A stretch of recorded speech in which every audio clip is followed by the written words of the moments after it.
Hey there. Tonight we're stepping through the weathered wooden door of a medieval tavern, the gathering place where peasants and merchants, travelers and locals all came together under smoky rafters to drink, eat, gossip, and escape the hardships of daily life. From the mysterious brews in clay tankards to the fascinating characters you'd encounter in the flickering candlelight, their story is one of community, danger, comfort, and the timeless human need for a place to belong.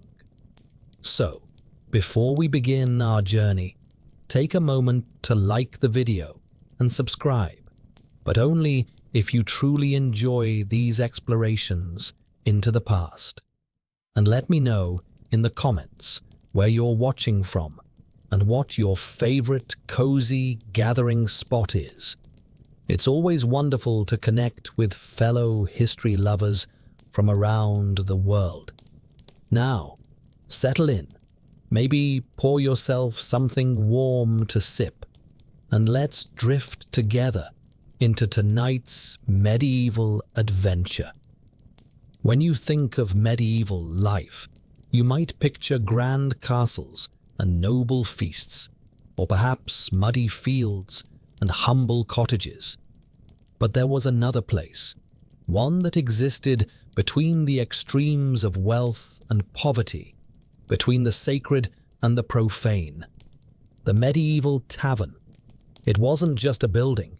It was a living, breathing ecosystem where the full spectrum of medieval society converged under one smoky roof. Imagine walking down a narrow, medieval street as twilight descends. The day's work is finished, your muscles ache, and your stomach growls with a hunger that plain bread and thin soup can't quite satisfy. Then you see it. A wooden sign swinging in the evening breeze, painted with a crude image of a bush, a star, or perhaps a barrel. Warm golden light spills from the doorway, and the sound of laughter and conversation drifts out into the cold air, mixing with the smell of roasting meat, wood smoke, and fermented ale. You push open the heavy door, and suddenly you're transported into another world. A world where social hierarchies blur just enough to feel dangerous and exciting, where secrets are traded as freely as coins, where a traveling merchant might sit elbow to elbow with a local farmer, where a weary pilgrim might share a bench with someone running from the law. The tavern was a threshold space, neither fully public nor truly private, where the normal rules of medieval society were bent, if not quite broken. Tonight, we'll explore every shadowy corner of these fascinating establishments. We'll meet the colorful characters who made taverns their second homes. We'll taste the questionable brews and suspicious stews that kept customers coming back. We'll witness the games, the fights, the music, and the strange rituals that made medieval taverns so much more than just places to drink. So take a deep breath of that smoky, ale-soaked air, and let's begin our journey into the heart of medieval nightlife. Chapter 1. The Tavern's Threshold. The first thing that would strike you upon approaching a medieval tavern wasn't the building itself, but the anticipation it created. These establishments needed to announce their presence without the benefit of bright neon signs or modern advertising.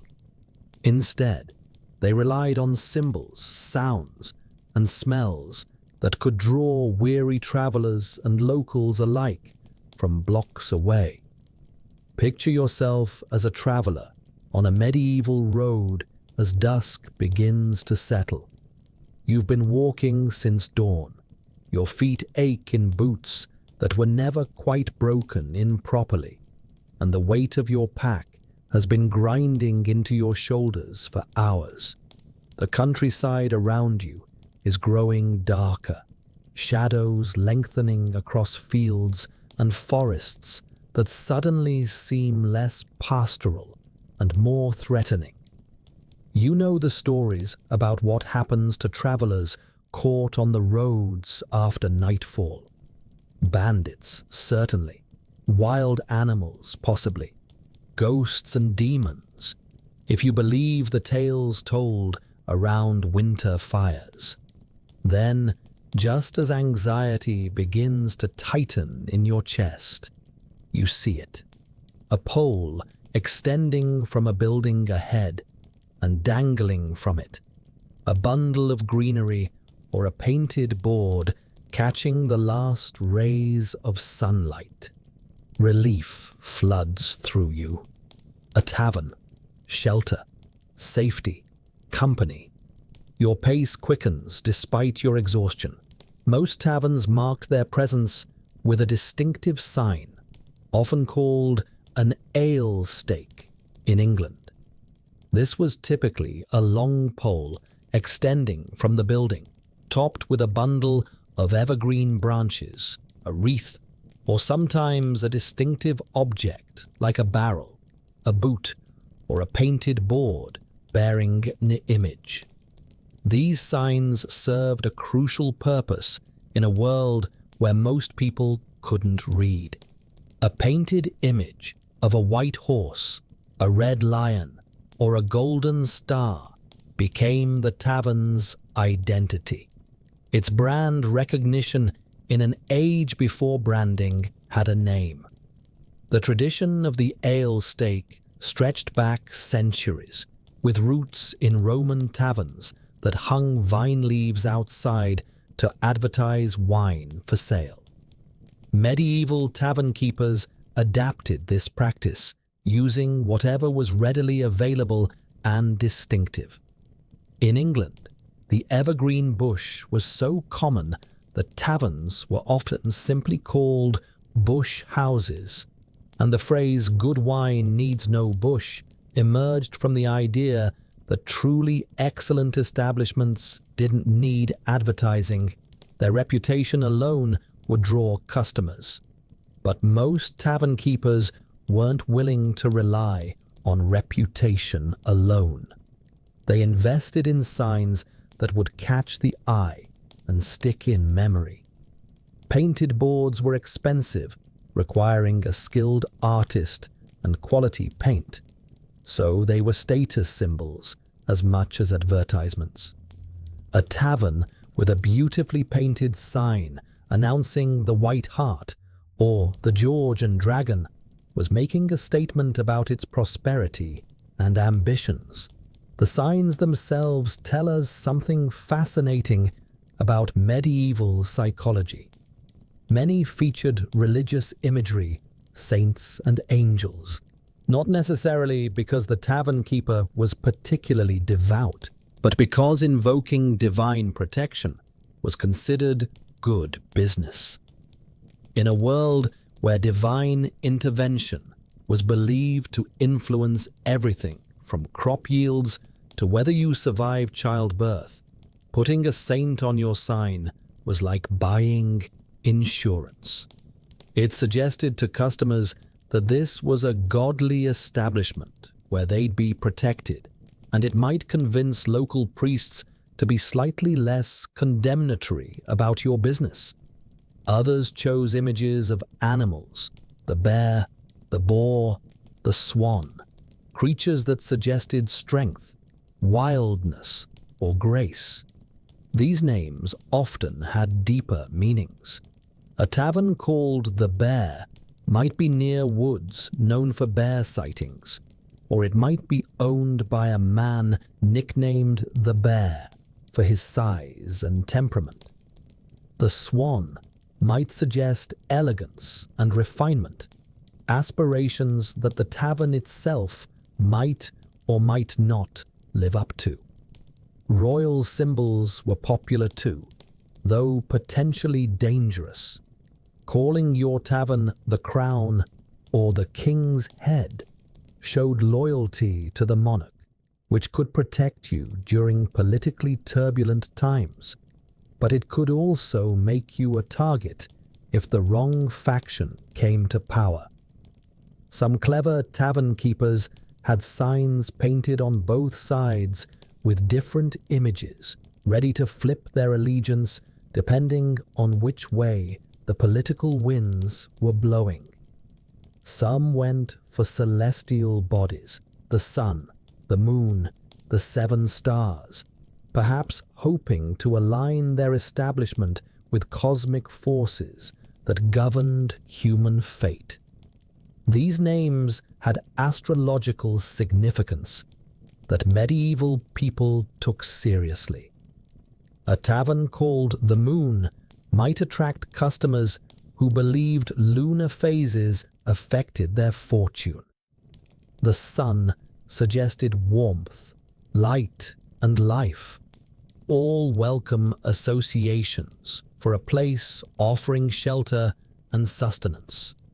Geographic names were common in trading towns and cities where travelers needed clear landmarks. The bridge house meant you were near the bridge, obviously useful for orientation. The 3 tons might indicate you were in the wine merchant's district. These practical names served travelers trying to find their way through unfamiliar streets or give directions to companions. But before you even reached the door, before you could make out the details of the signs swaying in the evening breeze, other sensory signals would confirm you were approaching a tavern. The smell came first, a complex mixture that modern noses would find overwhelming, but that medieval noses read like a book. Wood smoke from the hearth, always burning, always hungry for more fuel, sending up a column that could be seen from a distance in daylight and glowed orange against the evening sky after dark. This wasn't the pleasant campfire smell of modern imagination. This was heavy, thick smoke from damp wood and peat mixed with the grease of whatever was cooking and the accumulated soot of years. It stung the eyes if you got too close, but from a distance, it smelled like civilization, like human habitation, like safety, the yeasty, slightly sour aroma of fermenting ale wafted out whenever the door opened. If you'd been on the road for days, drinking only whatever water you could find and hoping it wouldn't make you sick, that smell was intoxicating in itself. It promised not just drink, but proper drink, ale that would warm your belly and loosen the tension that had been coiled in your muscles since you set out. Roasting meat. If the tavern was prosperous enough to serve food and wealthy enough to afford meat most days, added a carnivorous note that made your mouth water and your stomach clench with anticipation. You might catch whiffs of pork fat crisping, chicken skin turning golden, or the gamey richness of rabbit or venison if the tavern keeper had connections with hunters or poachers. Unwashed bodies packed together in a confined space contributed their own distinctive note. Medieval people didn't bathe often. Water was cold, soap was expensive, and the prevailing medical wisdom suggested that bathing opened your pores to disease. The accumulated sweat of work, travel, and life created a funk that was accepted as normal. Mixed with the smoke and ale and cooking smells, it created a bouquet that announced tavern as clearly as any sign. Rushes and herbs scattered on the floor, added their own aromatics, though often they were fighting a losing battle against less pleasant odors. Lavender, rosemary, chamomile. These were strewn in hopes of masking the inevitable accidents and spillages.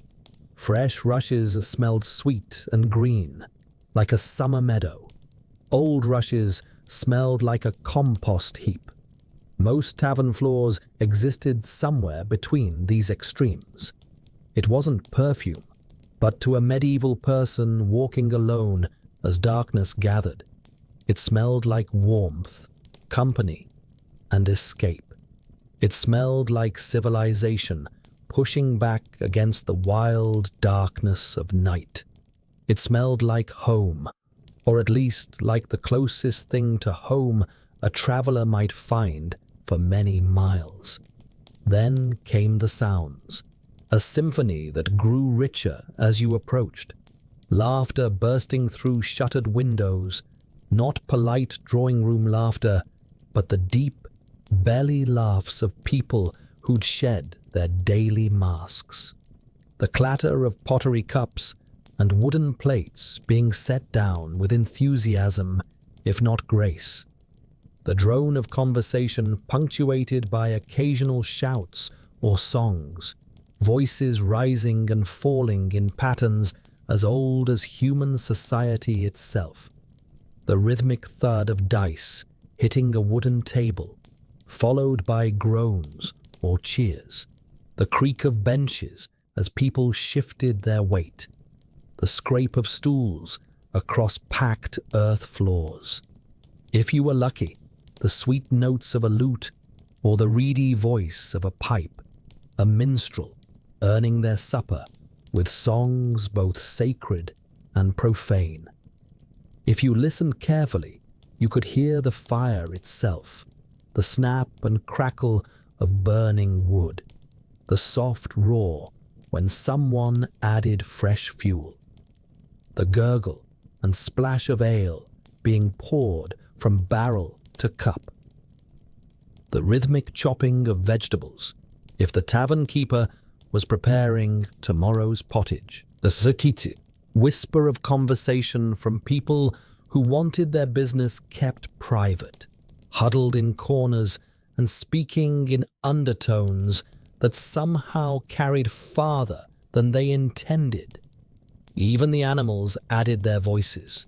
Dogs that slept by the hearth and occasionally barked at newcomers.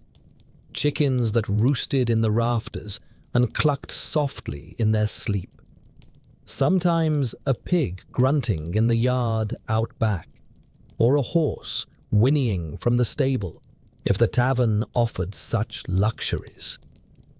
These sounds of life, of activity, of community, they created an acoustic advertisement, a promise that inside, life was being lived more intensely than in the quiet, dark streets outside. The building itself was often unassuming, especially in smaller towns and villages. Most taverns were simply converted houses or ground floor rooms in buildings that served other purposes above. You might find a tavern occupying the first floor of a building where the tavern keeper's family lived upstairs, their domestic life continuing while strangers drank and quarreled below. Or you might find a tavern that was once someone's entire home, before the owner decided that serving ale was more profitable than whatever they'd been doing before.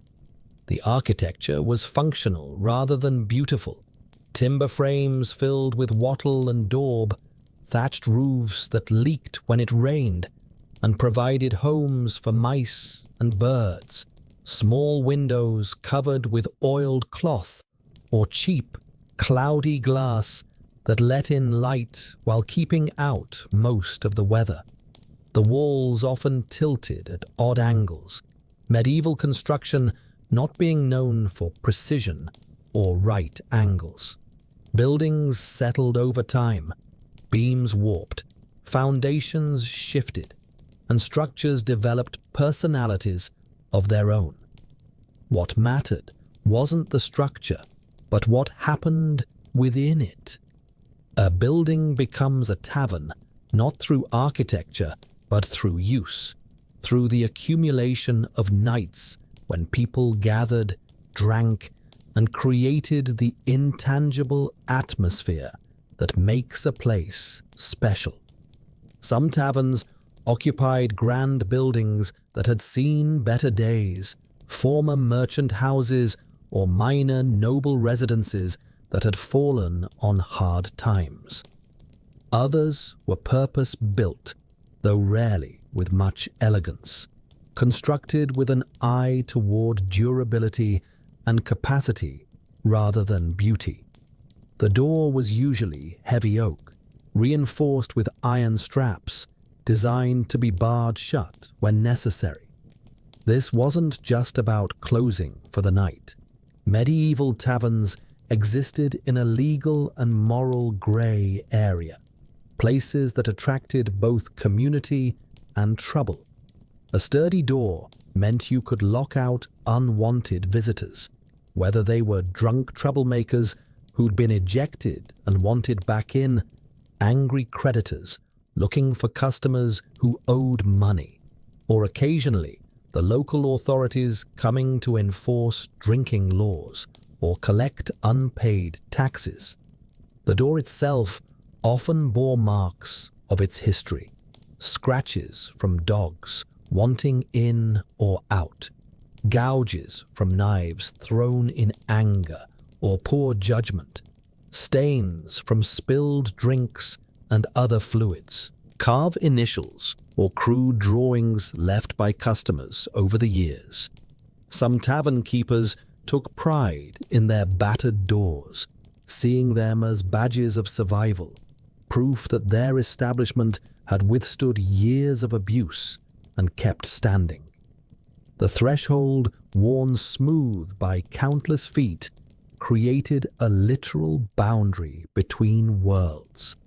Step over it, and you left behind whatever identity the outside world imposed on you.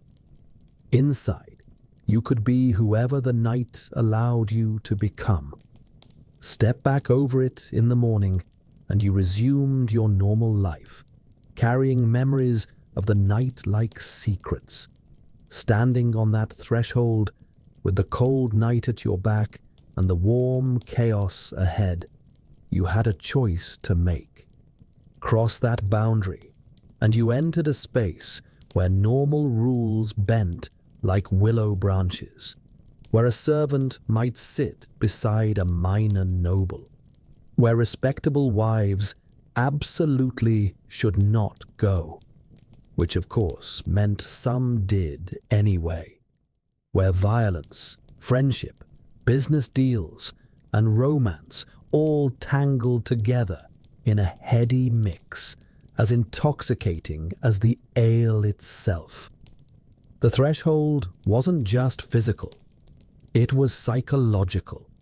Once you pushed through that door, you accepted the tavern's implicit contract. You would drink, you would spend money, you would participate in the social theater that unfolded every night under those smoke-stained rafters. You might make friends or enemies, close a business deal, or lose your purse to a clever thief, hear news from distant lands, or spread gossip that would travel just as far. So you take that final step. You push open the door. The warmth and noise wash over you like a wave, and you enter the medieval tavern, a world unto itself, thrilling and dangerous in equal measure. Chapter 2. The Architecture of Atmosphere. Once inside, your eyes would need a moment to adjust. Medieval taverns were dim spaces lit by a combination of the hearth fire, smoking tallow candles, and on better nights, the cleaner light of beeswax candles reserved for tables where wealthier customers sat. The dimness wasn't romantic, it was practical. Fuel for lighting was expensive, and besides, shadows were useful in establishments where not everyone wanted their business observed too closely. The main room, often called the common room, or simply the hall, was the beating heart of any tavern. It was typically a single large space, though more prosperous establishments might have smaller side rooms for private parties or illicit meetings. The ceiling was low, oppressively so by modern standards, with exposed wooden beams darkened by years of smoke accumulation. Sometimes these beams were decoratively carved, a lingering reminder of the building's original domestic purpose, or a sign that the tavern keeper had aspirations of respectability. The center of everything was the hearth. Not a cozy fireplace with a pretty mantel, but a massive, functional fire pit or large fireplace that served multiple purposes.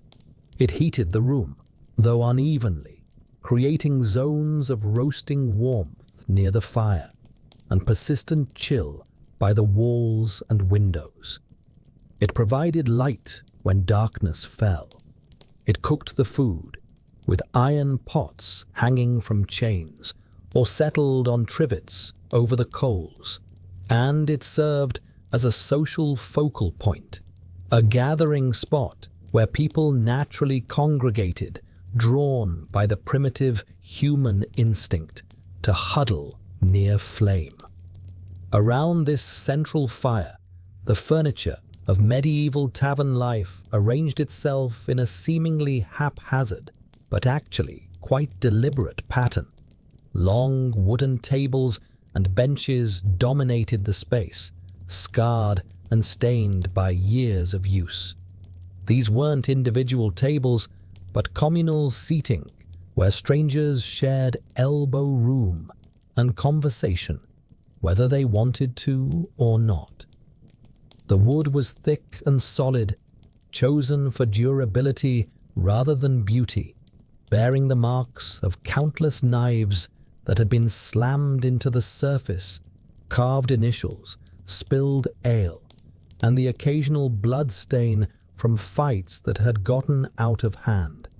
The benches were backless, simple planks supported by sturdy legs, encouraging drinkers to remain alert and engaged rather than slumping into comfortable relaxation. Only the wealthiest patrons or the tavern keeper's favorites might get actual chairs with backs, and these were jealously guarded privileges that signaled status within the tavern's internal hierarchy. Against the walls stood barrels, the massive wooden casks that held the tavern's lifeblood, its ale and beer. These weren't merely storage, they were part of the tavern's geography. Customers knew which barrel held the newest brew, which had the strongest kick, which had been sitting a bit too long and was starting to turn sour. The tavern keeper or the alewife would draw directly from these barrels, using long-handled ladles or crude taps, filling leather jacks, wooden mazers, or clay cups, depending on what the customer could afford or what the establishment provided. The floor beneath your feet was an archaeology of tavern life. The base was usually packed earth in humbler establishments, sometimes wooden planks in better ones. But covering this was a layer of rushes, reeds, or straw, strewn thickly and mixed with aromatic herbs like lavender, rosemary, or chamomile. This wasn't decoration. It was the medieval equivalent of carpet, absorbing spills, providing insulation against the cold rising from the ground, and masking the inevitable accidents that occurred when you gathered dozens of people drinking for hours with no bathrooms in sight. These floor coverings became, over time, a fascinating and disgusting historical record. Things fell into the rushes and stayed there. Food scraps, bones gnawed clean, spilled ale, vomit from overindulgence, various bodily fluids, lost coins, dropped knives, the occasional tooth from a tavern brawl. The smell became powerful, a fermented mix of organic decay that medieval noses accepted as normal. But that would send modern visitors reeling. The rushes were supposed to be changed regularly, but regularly was a flexible concept, and in practice, many taverns simply added new layers on top of old ones, creating a stratified record of months of tavern life. The walls were usually bare plaster or exposed timber, though some taverns decorated them with whatever they could acquire. Religious images were common, icons or crude paintings of saints, more for superstitious protection than piety. Some taverns displayed weapons, old swords or axes, both as decoration and as practical deterrence, a subtle reminder that the tavern keeper could handle trouble if necessary. Others might have animal horns, antlers, or the skulls of impressive beasts, testaments to local hunting prowess, or simply atmospheric decoration. Shelves or cupboards held the tavern's precious serving vessels. Wooden cups and leather jacks for common customers, maybe some pewter tankards for those willing to pay extra, and occasionally jealously guarded ceramic or even glass vessels that were brought out only for the most important patrons. These items represented significant investment for a tavern keeper and were watched carefully. Customers who broke or stole drinking vessels might find themselves banned, beaten, or reported to local authorities, depending on the severity of the crime and the tavern keeper's mood. The windows, if they existed at all, were small and inefficient. Glass was expensive, so most taverns made do with oiled cloth or simple wooden shutters. During the day, these might be opened to let in light and air. At night, they were firmly closed, transforming the tavern into an enclosed world, sealed off from the darkness and dangers outside. The lack of ventilation, combined with the crush of bodies, the hearth fire, and the general funk, meant that the air inside grew thick and soupy, heavy with moisture, smoke, and human odors. In one corner, you might find stairs leading up to the tavern's second floor, if it had one. This was where the truly interesting architecture of tavern life existed, the sleeping quarters. Some taverns offered rooms, though room is perhaps too generous a word. More often, it was a shared sleeping space, a large attic or loft where travelers could rent a spot on a communal mattress or, in rougher establishments, simply a patch of floor with some straw. Privacy was non-existent, security minimal, but it was shelter, and in medieval terms, that was luxury enough.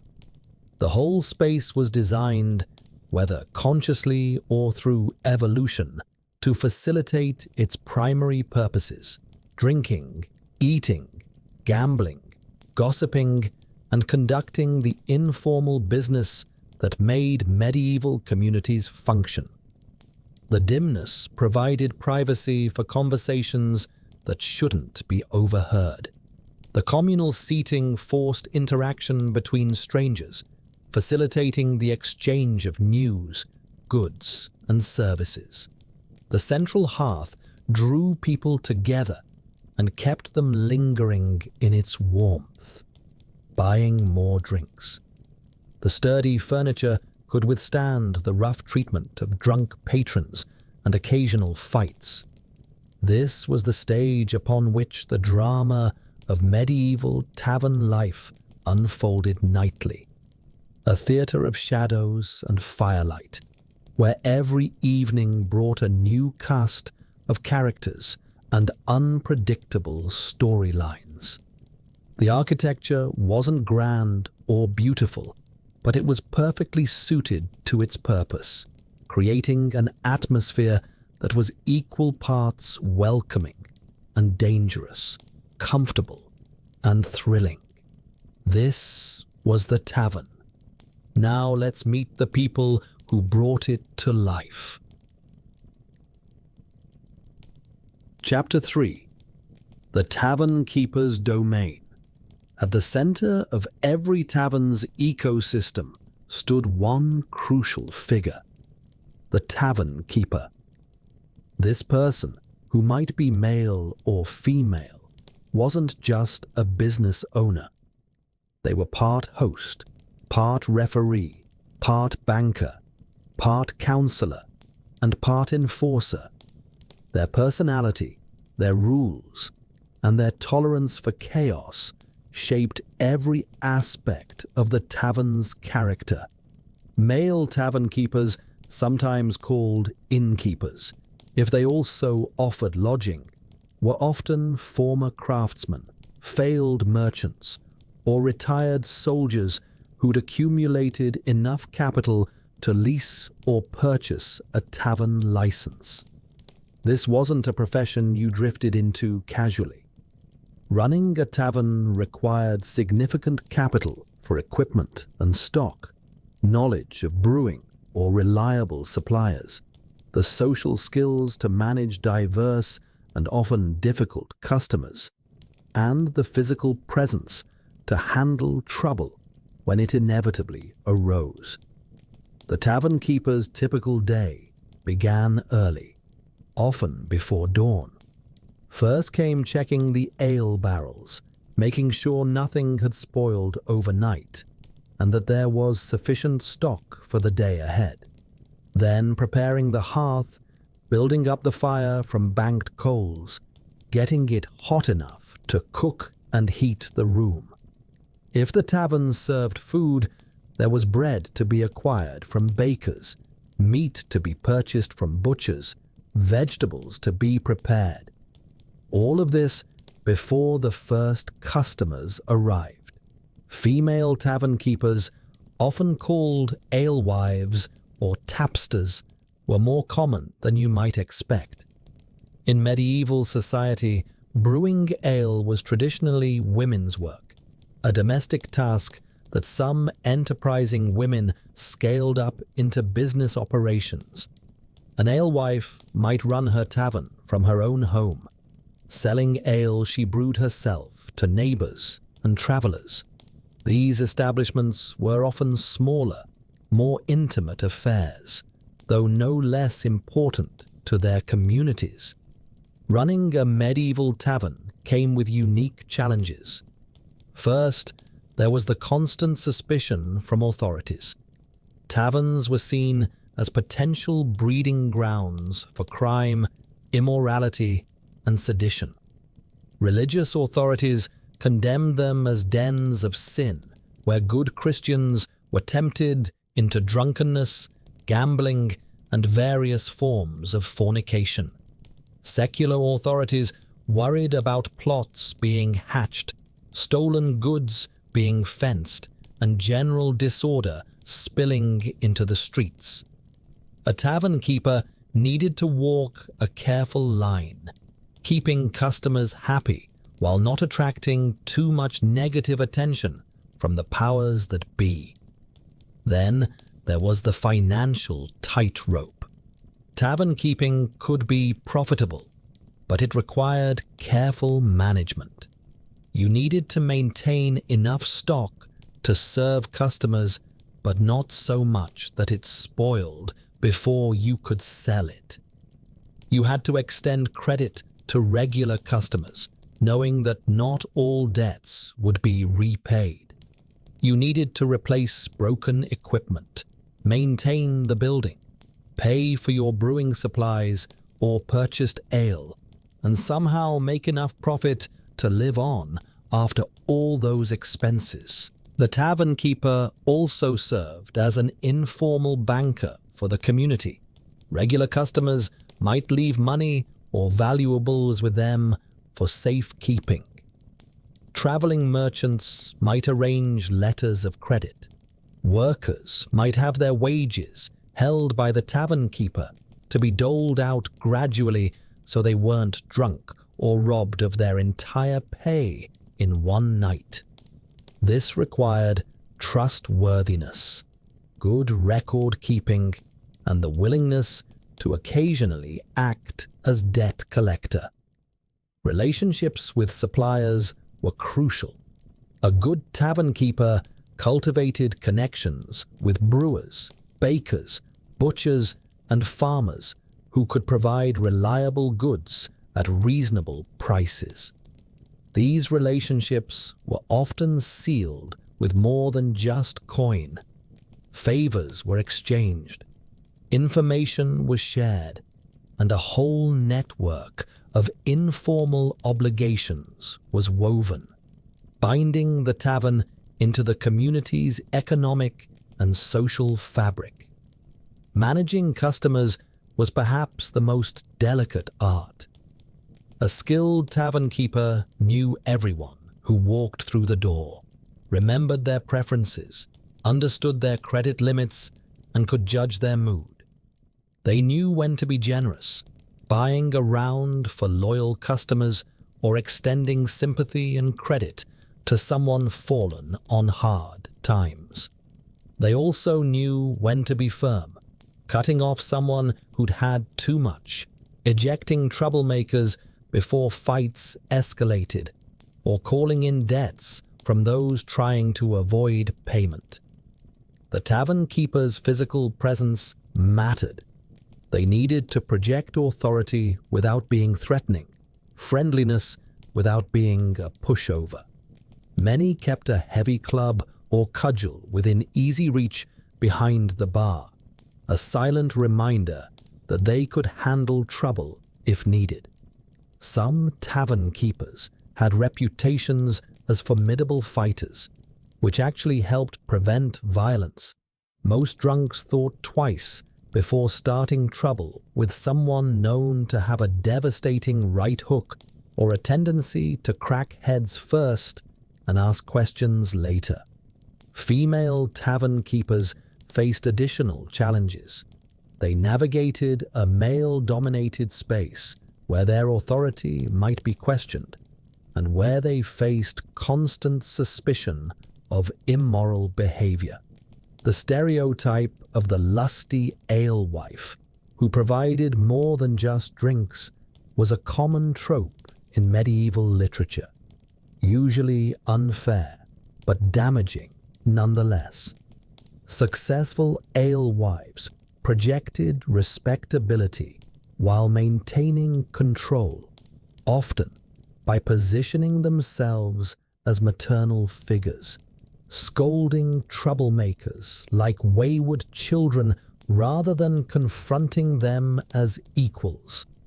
The tavern keeper's relationship with local authorities was complex. They might pay bribes or offer free drinks to officials in exchange for being overlooked during inspections.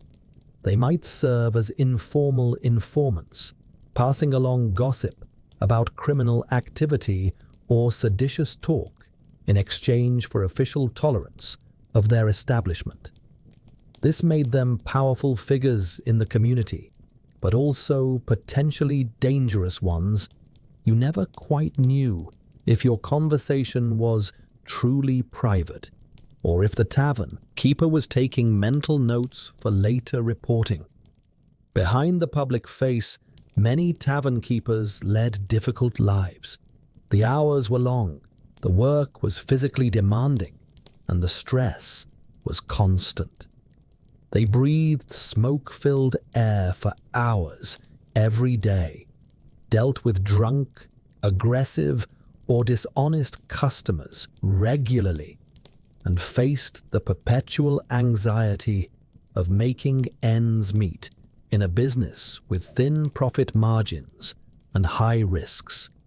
Yet many found satisfaction in the work, the social connections, the sense of being at the center of community life, the small pleasures of a well-run evening or a debt finally paid.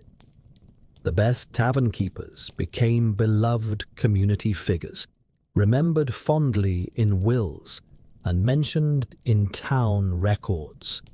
The worst became cautionary tales, their establishments shut down for watering their ale, allowing crime, or failing to maintain order. But good or bad, the tavern keeper was the sun around which the tavern's entire universe rotated. Without them, the space was just a room with some barrels and benches.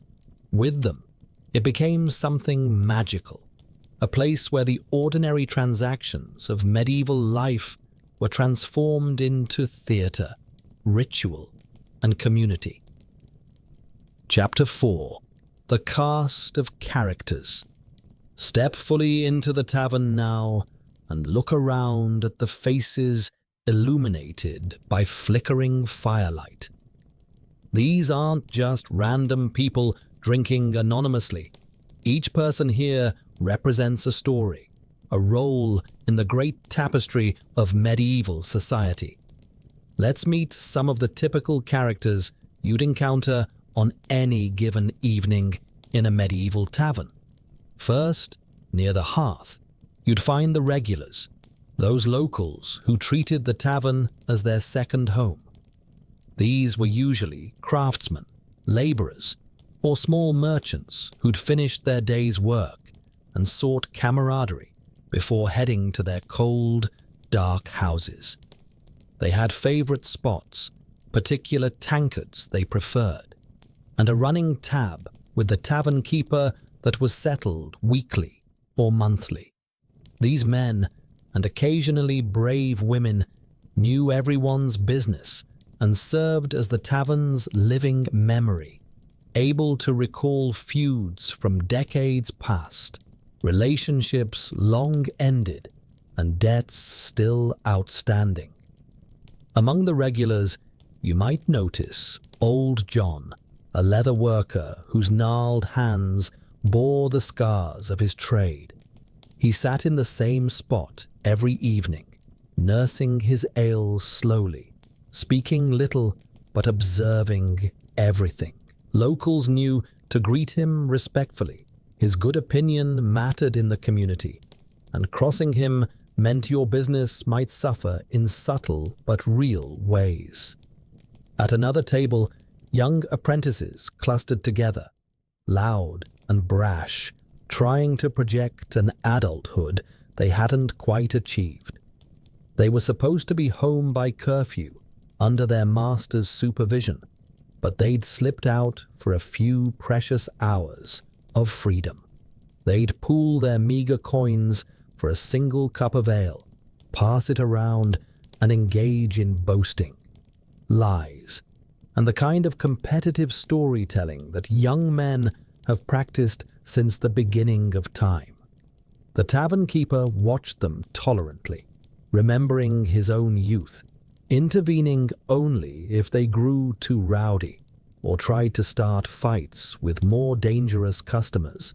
Traveling merchants often occupied the better tables, if such distinction existed.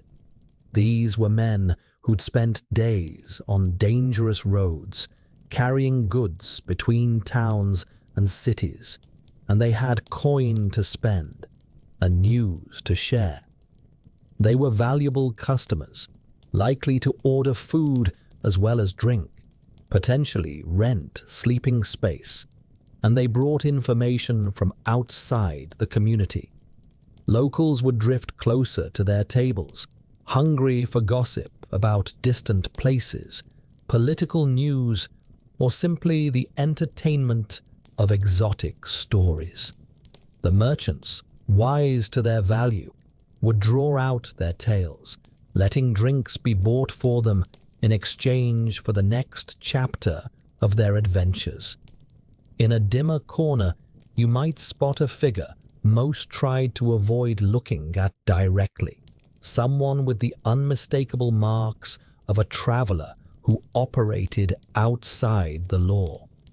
Perhaps a masterless man, someone who'd fled their feudal obligations, maybe a cutpurse or thief, identifiable by watchful eyes that tracked every coin pouch and valuable on display.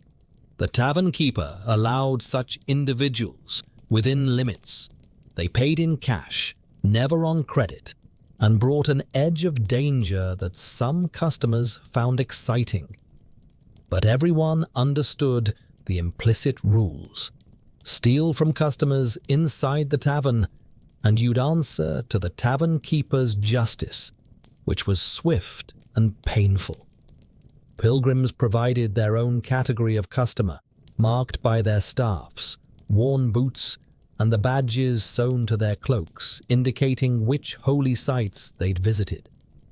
They were heading to Canterbury, Santiago de Compostela, Rome, or Jerusalem, and they brought both piety and worldliness in equal measure. Pilgrimage was partly religious devotion, partly adventure tourism, and taverns were essential stops along the way. Pilgrims had fascinating stories, having seen wonders and relics, and they were often generous with their coin, wanting to enjoy life's pleasures between bouts of spiritual devotion. Women in taverns were a complicated presence. Respectable married women generally didn't frequent taverns unless accompanying their husbands, and even then, they usually wouldn't stay long.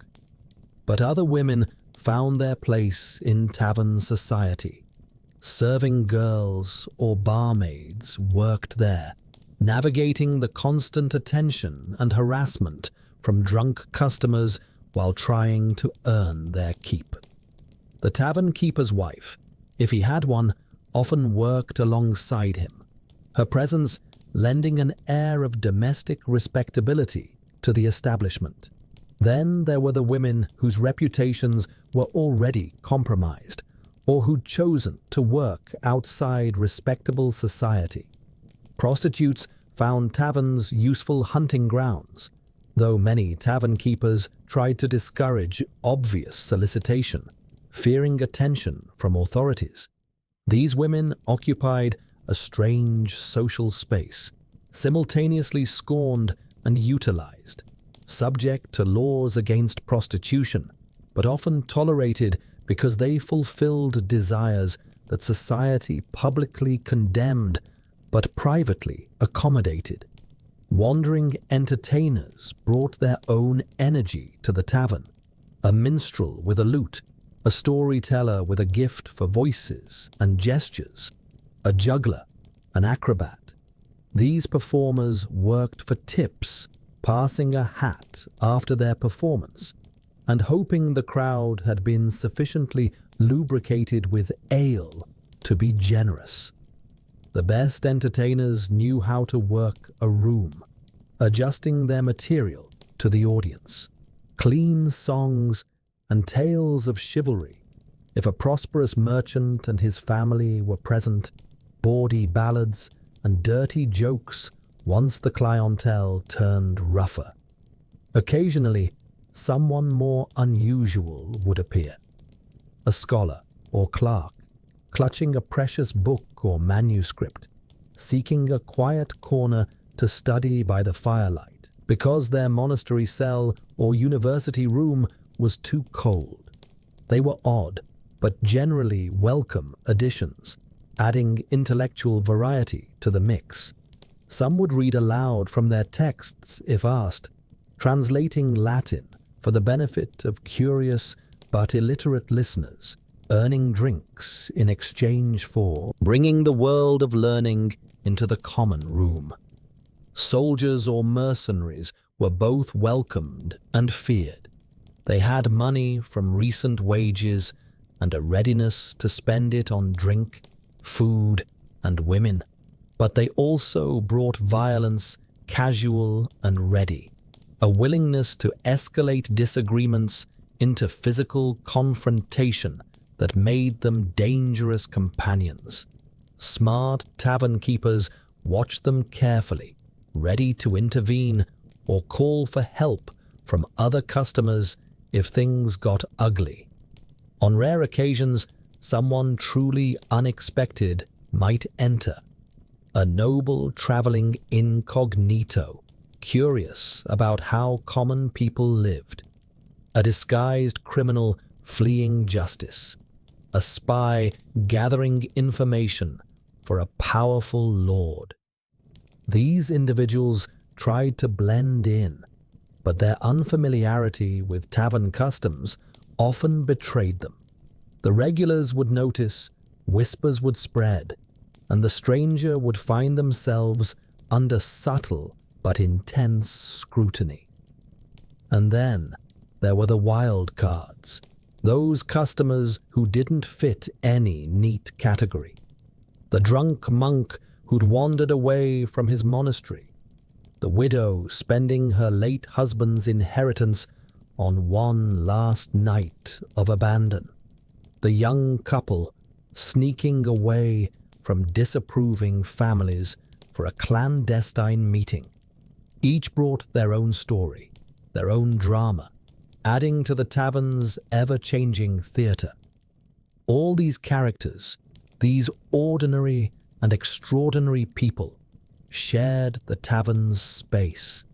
They sat elbow to elbow on rough benches, sharing tables with strangers, breathing the same smoky air, drinking from the same barrels. Social hierarchies that were rigid in daylight softened in the tavern's dimness. Not eliminated, never that, but blurred enough to allow conversations and connections that wouldn't happen anywhere else.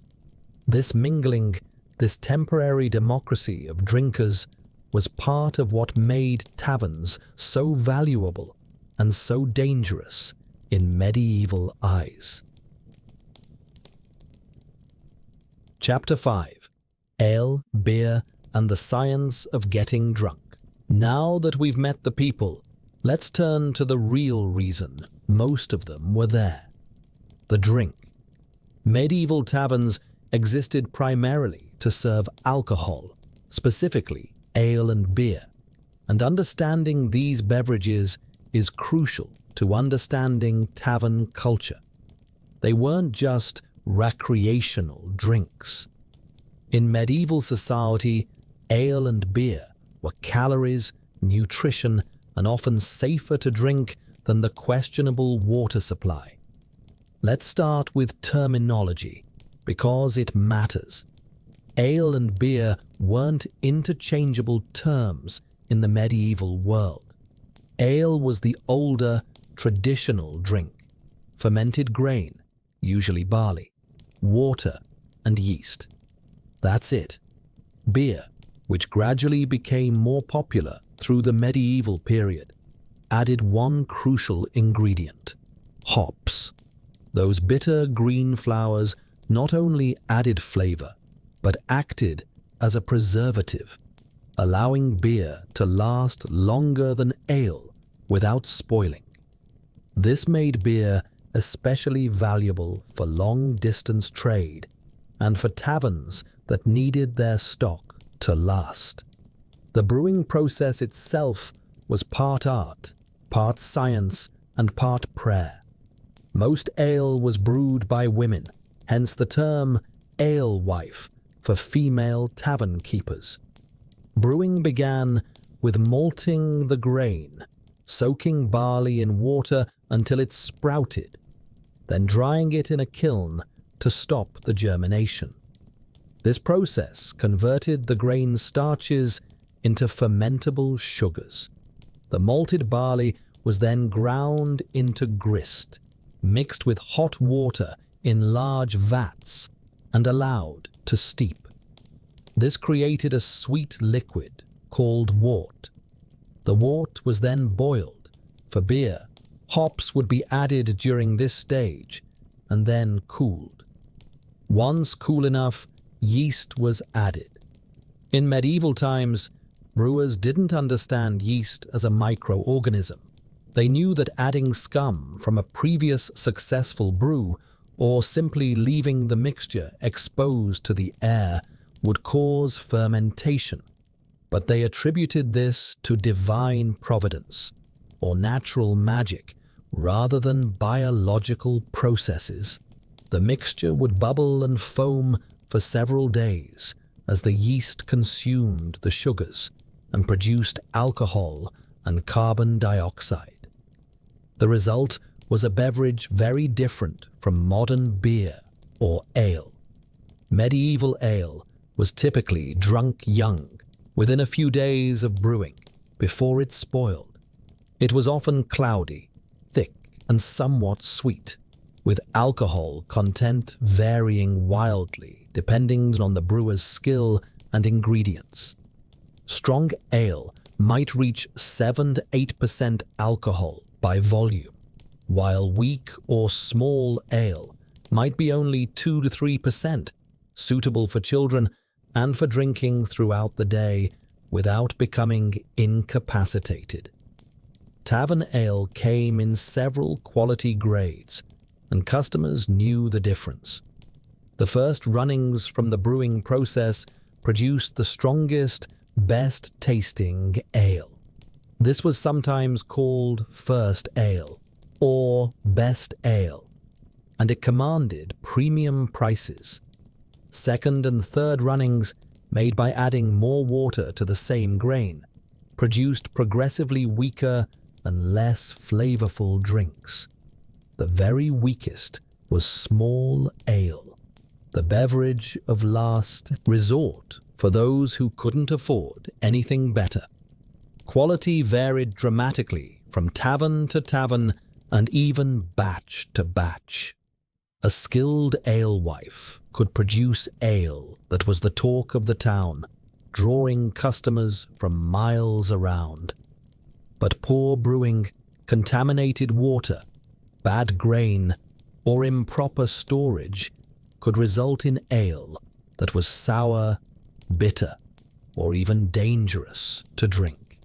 Medieval people were remarkably tolerant of what would today be considered undrinkable swill, but even they had limits.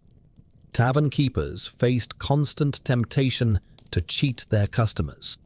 Watering down ale was the most common fraud, allowing the keeper to serve more customers from the same batch at the cost of quality and strength.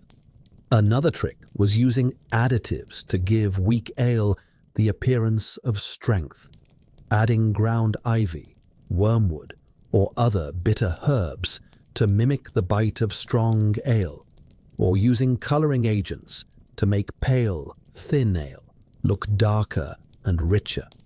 Authorities tried to prevent this through regular inspections and harsh penalties, but enforcement was spotty at best.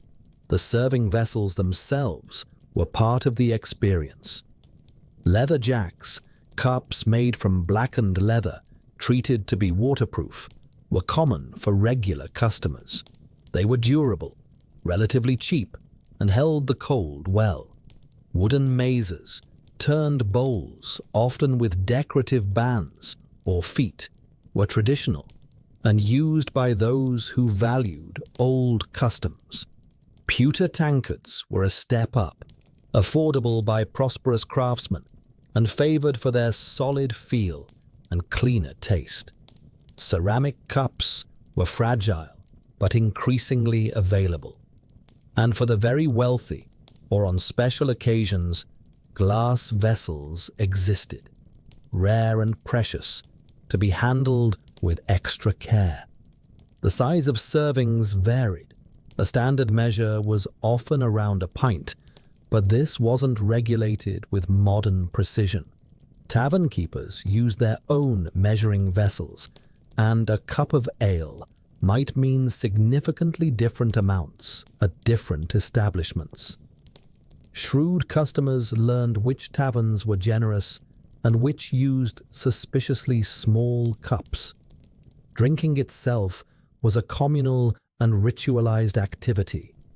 When a group gathered, they might share a single large vessel, passed from hand to hand, each person taking a drink before passing it on. This wasn't just frugality. It was a bonding ritual, a demonstration of trust and equality within the group. Drinking toasts was already an established custom, though the elaborate toasting rituals of later centuries were still developing. A simple wassail, literally be healthy, or drinking to someone's health, was common, accompanied by looking the person in the eye, taking a drink, and then showing your cup was drained in their honor. The effects of medieval ale on the drinker were similar to modern alcohol, but amplified by several factors. First, most people had poor nutrition, meaning alcohol hit their systems harder and faster. Second, medieval people typically drank more in a sitting than we'd consider wise today, because ale was both beverage and food, a significant source of calories. Third, drinking often continued for hours, from the end of the workday until late into the night, allowing for a slow but steady accumulation of alcohol that could leave even experienced drinkers thoroughly drunk.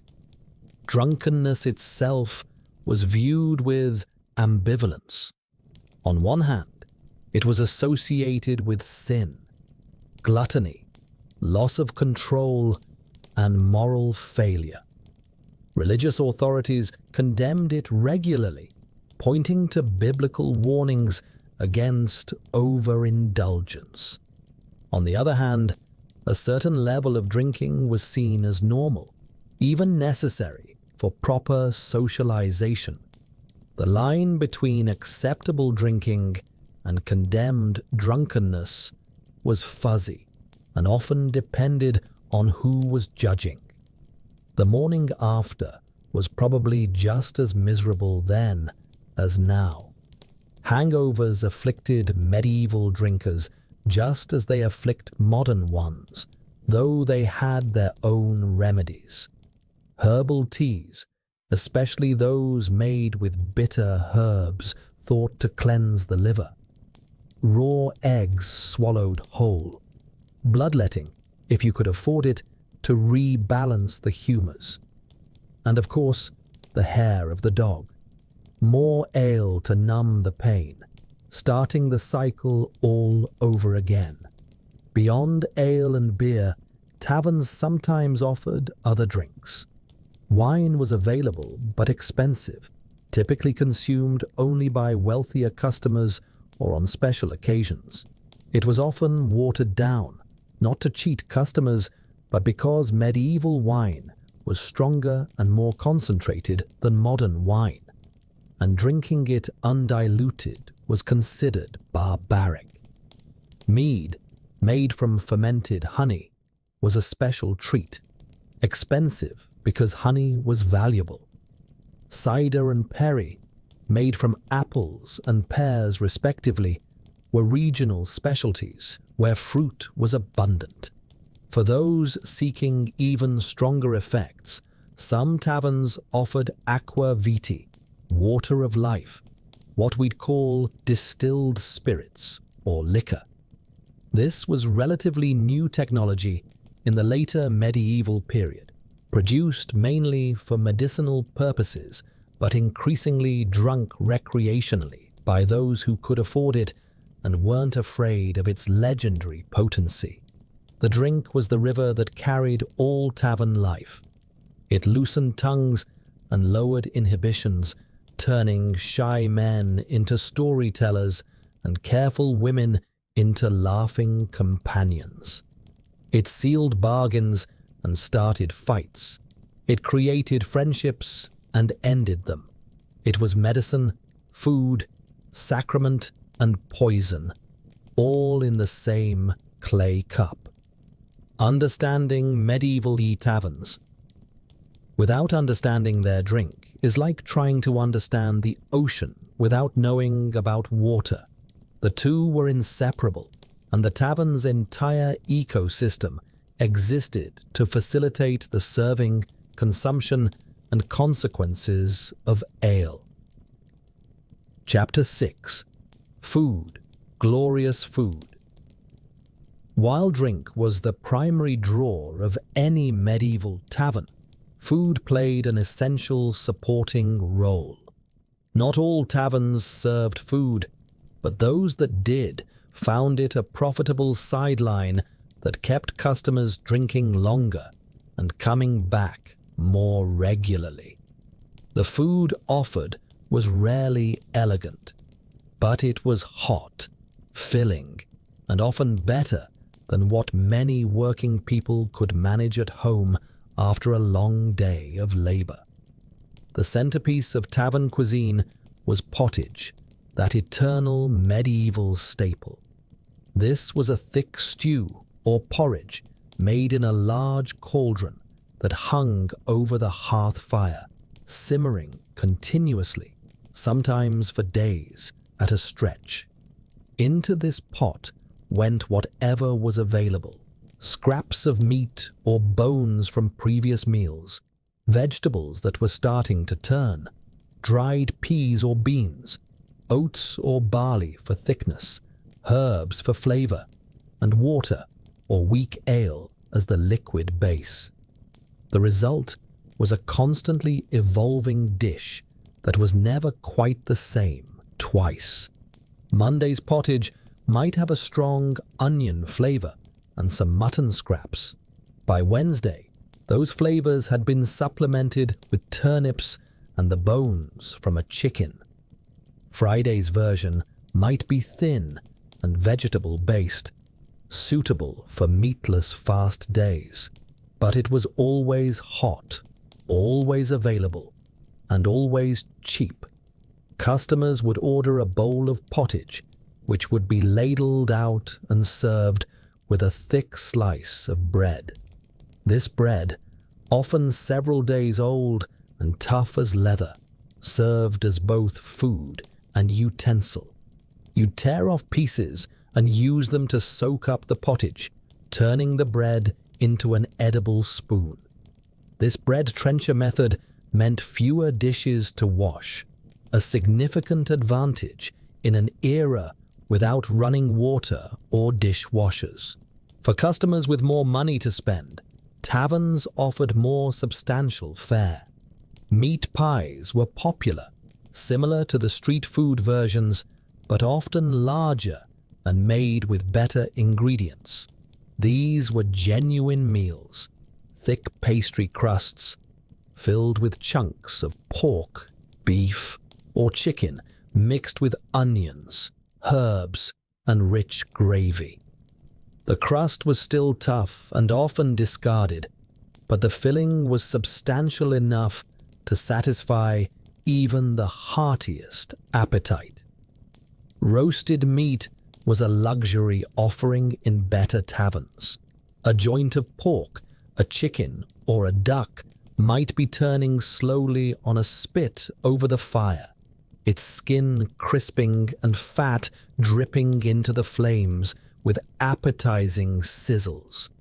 Customers could order a portion, which would be carved off and served on a wooden plate or directly onto a thick slice of bread.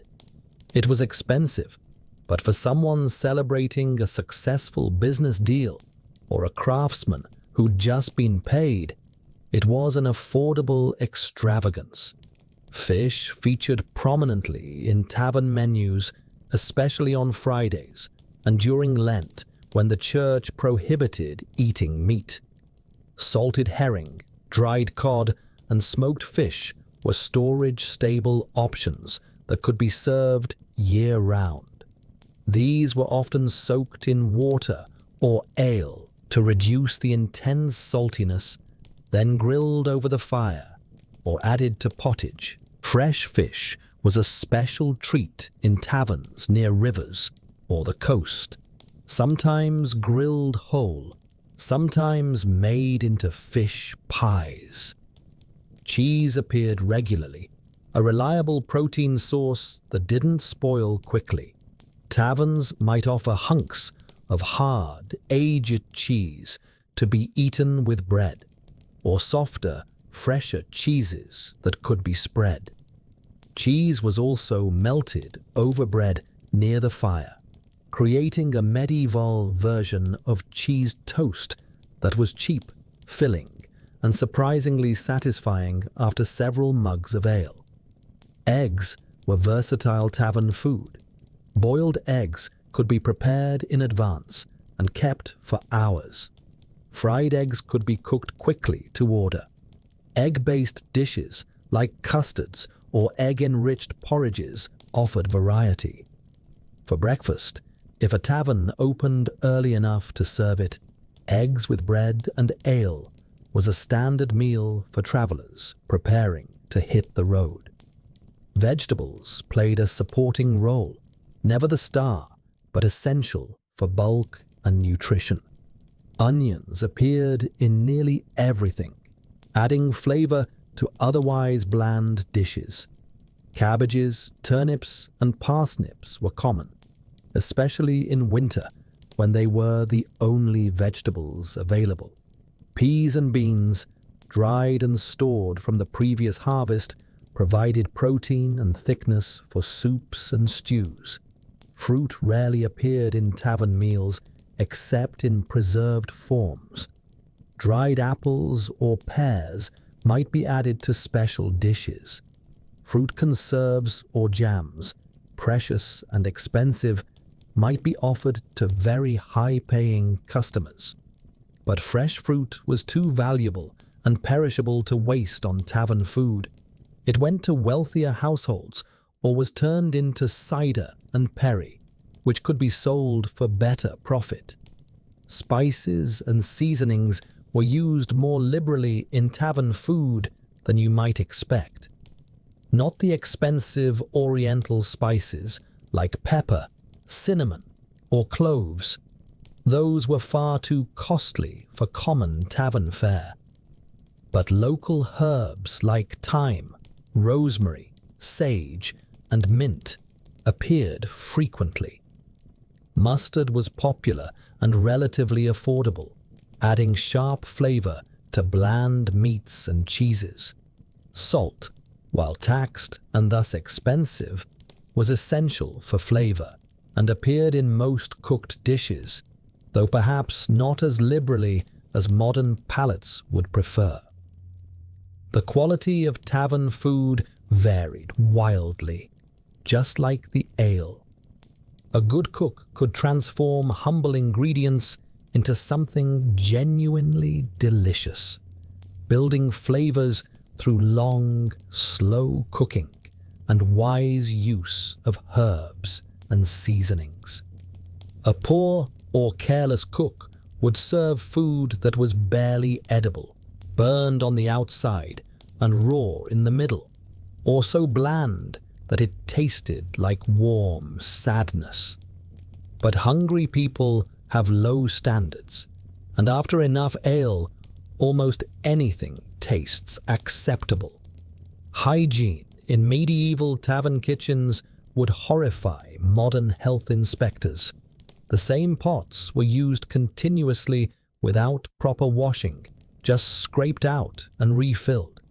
Meat and vegetables were handled with hands that had touched money, customers, and various other unsanitary things. The cook might taste the food with a spoon and put that same spoon back in the pot. Flies in summer were a constant problem. Rodents helped themselves to stored food overnight. Yet most people survived tavern food without serious illness. Medieval immune systems, constantly challenged by marginal hygiene everywhere in daily life, were apparently robust enough to handle tavern kitchens.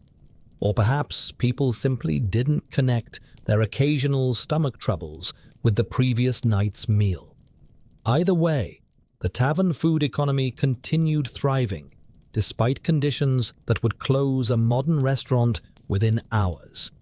Eating in the tavern was a social activity as much as a nutritional one. People ate communal meals, often sharing serving plates and drinking vessels. Table manners existed, but were far more relaxed than in noble households. Fingers were the primary utensils. Forks didn't exist yet for eating, and knives were personal possessions that men carried with them. You'd use your own knife to cut meat, then eat with your hands, wiping greasy fingers on bread or on your clothes. Conversation flowed during meals, probably much as it does today. Gossip about neighbors, complaints about work, discussion of politics or local events, jokes and stories. Food brought people together, creating a communal experience that reinforced social bonds. Breaking bread together, literally, was a ritual of friendship and trust that transcended the quality of the bread itself. For many medieval workers, the hot meal at the tavern might be the best food they'd eat all day, better than the cold leftovers or thin porridge that awaited them at home. This made taverns not just luxuries, but practical necessities, places where working people could get adequate nutrition without the time and fuel costs of cooking at home. A hot bowl of pottage, a mug of ale, and a piece of bread might cost a significant portion of a day's wages, but it was fuel for tomorrow's labor, an investment in survival as much as an indulgence. The tavern's food wasn't refined or elegant. It wouldn't win any culinary awards, but it was real, substantial, and often made with a kind of rough competence that came from years of cooking for demanding, hungry customers. It kept people alive, brought them together, and made the tavern not just a place to drink, but a place to truly live, if only for a few hours. Chapters on gambling, games, and good times. A medieval tavern without games and gambling would be like a body without a soul, technically functional, but missing something essential. Entertainment was as central to the tavern experience as ale and food, and it came in many forms, from innocent amusement to illegal gambling that could ruin lives. Dice games were ubiquitous, so common that the click-clack of bone dice hitting wooden tables formed part of the tavern's characteristic soundscape. The games themselves varied from simple to complex. The simplest involved betting on the roll of a single die, or the sum of multiple dice, pure chance with no skill involved. More complex games like Hazard, the ancestor of modern craps, involved multiple rounds, different types of bets, and rules complicated enough that disputes over who'd actually won were frequent. Dice themselves were objects of fascination and suspicion, made from bone, ivory, or carved wood. They were small enough to be tampered with. Loaded dice, weighted on one side to favor certain numbers, were a classic cheating method. Shaved dice, with one face slightly flatter than the others, were another trick. Skilled cheaters could switch in their loaded dice during play, make their throws, and switch back to fair dice before anyone noticed. The amounts wagered could range from trivial to life-altering. Apprentices might bet copper coins worth a fraction of a day's wages, treating gambling as entertainment rather than serious business. Working men might wager several days' earnings, hoping to turn their labor into profit through luck. And occasionally, someone truly reckless or desperate would bet far more than they could afford to lose. Their tools, their clothes, even their freedom through debt bondage if they couldn't pay. Card games existed in later medieval period, introduced from the Islamic world and gradually spreading through Europe. Cards were expensive, hand-painted luxuries, so they appeared primarily in wealthier taverns or in the hands of prosperous customers. The games played were ancestors of modern card games, involving trick-taking, matching, or betting on which hand was strongest. As with dice, cards offered ample opportunities for cheating through marked cards, card switching, or collusion between players. Board games provided entertainment without the financial risks of gambling. Tables, the ancestor of backgammon, was extremely popular, played on boards that might be carved into the tavern's tables themselves or brought by customers. The game involved dice and strategy, moving pieces around a board according to the roles. It was engaging enough to keep players occupied for hours, simple enough that even drunk patrons could manage it, and socially appropriate enough that it didn't draw moral condemnation the way gambling did. Chess existed but was less common in taverns, associated more with the nobility and educated classes. Still, you might occasionally see a chess set in a better tavern, its pieces carved from wood or bone, used by customers who wanted to project sophistication or engage their minds rather than test their luck. Simpler games filled the tavern as well. 9 men's Morris, played on a board with 3 concentric squares connected by lines, required only 18 game pieces and could be played on boards scratched into wooden tables.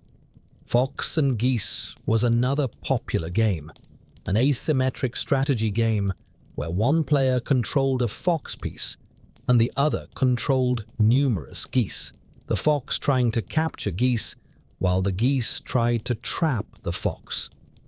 Physical games and contests were popular, especially earlier in the evening before too much ale had been consumed. Arm wrestling was a perennial favorite, a quick way to establish dominance or settle disputes without actual fighting. Tables were sturdy enough to support 2 men leaning into each other, surrounded by cheering and jeering spectators with side bets flying. Knife throwing at targets was common in some taverns, though tavern keepers who valued their walls and customers might discourage it. Still, a man could demonstrate his skill by throwing his personal knife at a wooden post or board, earning respect if his accuracy was good, mockery if he missed badly. Drinking contests took various forms: speed drinking, seeing who could drain a large tankard fastest; endurance drinking, taking turns until someone passed out or gave up; trick drinking, absurd challenges like drinking while standing on one leg, or drinking from an awkwardly shaped vessel without spilling. These contests were entertainment and dangerous, occasionally ending with contestants requiring medical attention or at minimum suffering spectacular hangovers. Singing was a participatory activity that required no equipment and could involve everyone in the tavern. Popular songs had simple, repetitive choruses that even drunk people could manage. Some songs were respectable, ballads of heroes and saints. Others were bawdy and crude, celebrating bodily functions and sexual exploits with enthusiastic vulgarity. The line between respectable and disreputable songs was another thing that blurred in the tavern's smoky atmosphere. Storytelling was entertainment for those blessed with the gift. A good storyteller could hold the entire tavern in thrall, spinning tales of adventure, romance, ghosts, or local scandals. Some stories were traditional, passed down through generations, and embellished by each teller. Others were fresh, based on recent events or pure invention. The best storytellers knew how to work their audience, pausing at crucial moments to heighten suspense, adding dialogue and sound effects, adjusting their tales based on how people were responding. Riddles and word games exercised the mind while entertaining the crowd. Someone might pose a clever riddle, with drinks being bought for whoever solved it first. Puns and wordplay, beloved in medieval culture, generated groans and laughter in equal measure. The intellectual entertainment mixed surprisingly well with the cruder physical humor. Medieval people appreciated both. Professional entertainers sometimes passed through, bringing more polished acts.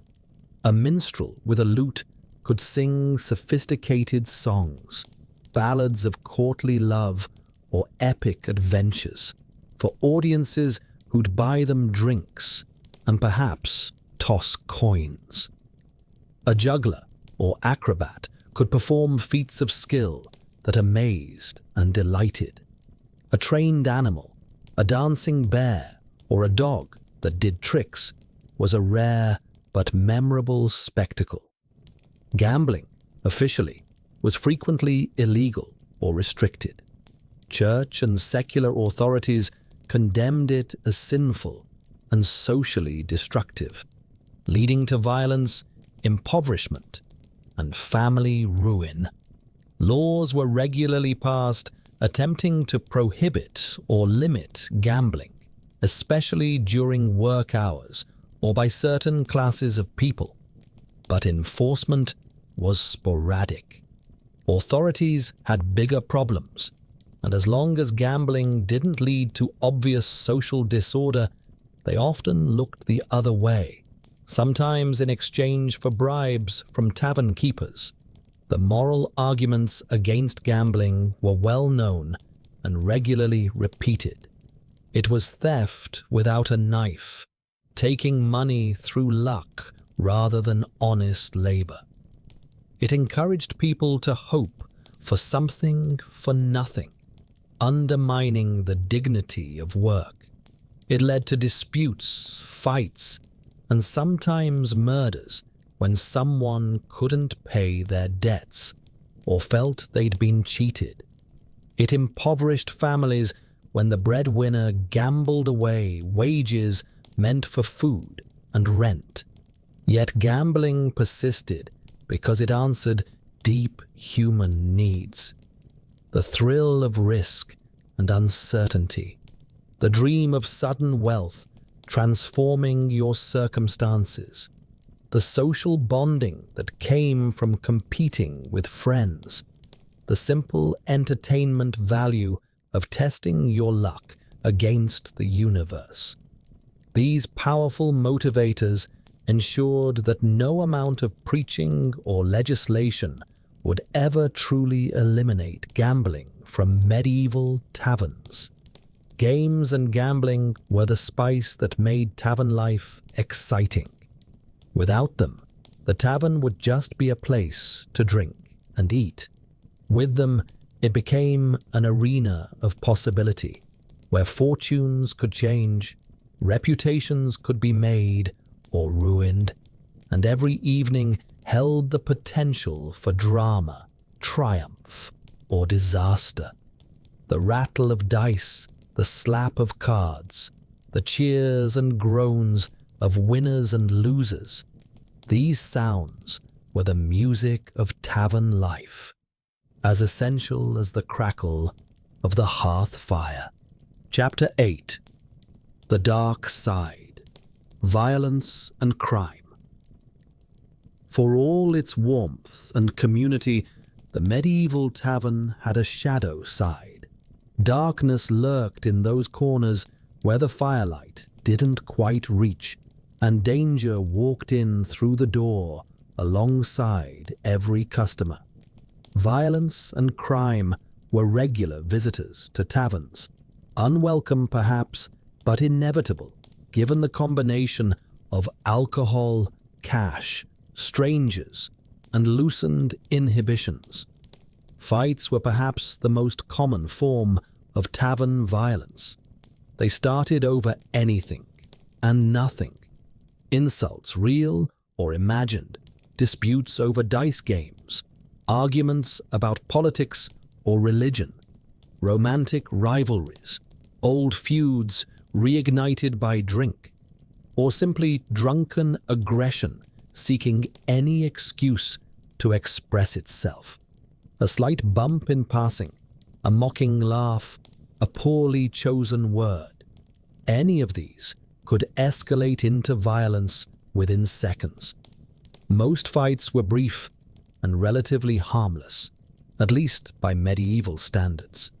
Two drunk men would grapple awkwardly, throw wild punches that rarely connected, and be separated by their companions or the tavern keeper before serious damage was done.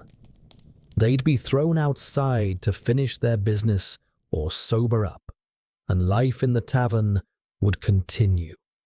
These scuffles were so common that they barely merited comment, just another normal night. But some fights were more serious. Knives were ubiquitous. Every man carried one as a basic tool, and alcohol-fueled rage could turn a utility knife into a weapon in moments. Stabbings happened regularly, sometimes fatal, more often causing wounds that were painful, potentially infected, but survivable. Medieval people were surprisingly resilient, or at least those who survived their wounds were, developing tough scar tissue and continuing on with lives marked by violence's permanent signatures. The aftermath of serious violence created problems for everyone involved. The wounded man needed treatment, which meant crude medieval first aid, stopping the bleeding with pressure and bandages, cleaning the wound with wine or ale, perhaps cauterizing it with a hot iron if bleeding couldn't be stopped otherwise. Assuming he survived the initial wound, infection was the next threat, and many men who'd survived a knife fight died days later from infected wounds their bodies couldn't fight off. For the attacker, consequences depended on many factors. If the wounded man died, this was homicide, potentially punishable by death or severe mutilation. But if the fight was ruled self-defense, witnessed and testified to by tavern patrons, the attacker might escape serious punishment. If the victim survived and the attacker had money, compensation might be paid to settle the matter without involving authorities. The tavern keeper's testimony was crucial, and many keepers learned to describe fights in ways that protected customers they liked, while hanging blame on those they wanted rid of. Theft was another constant concern. Taverns attracted thieves like flames attracted moths. The rowdiest combination of drunk customers with loosened purses cash flowing freely, and crowded conditions that provided cover-made taverns perfect hunting grounds for cut purses and pickpockets. The skilled thief was an artist. He'd position himself in the crowd, perhaps joining a game or pretending to watch one, staying mobile but not suspiciously so.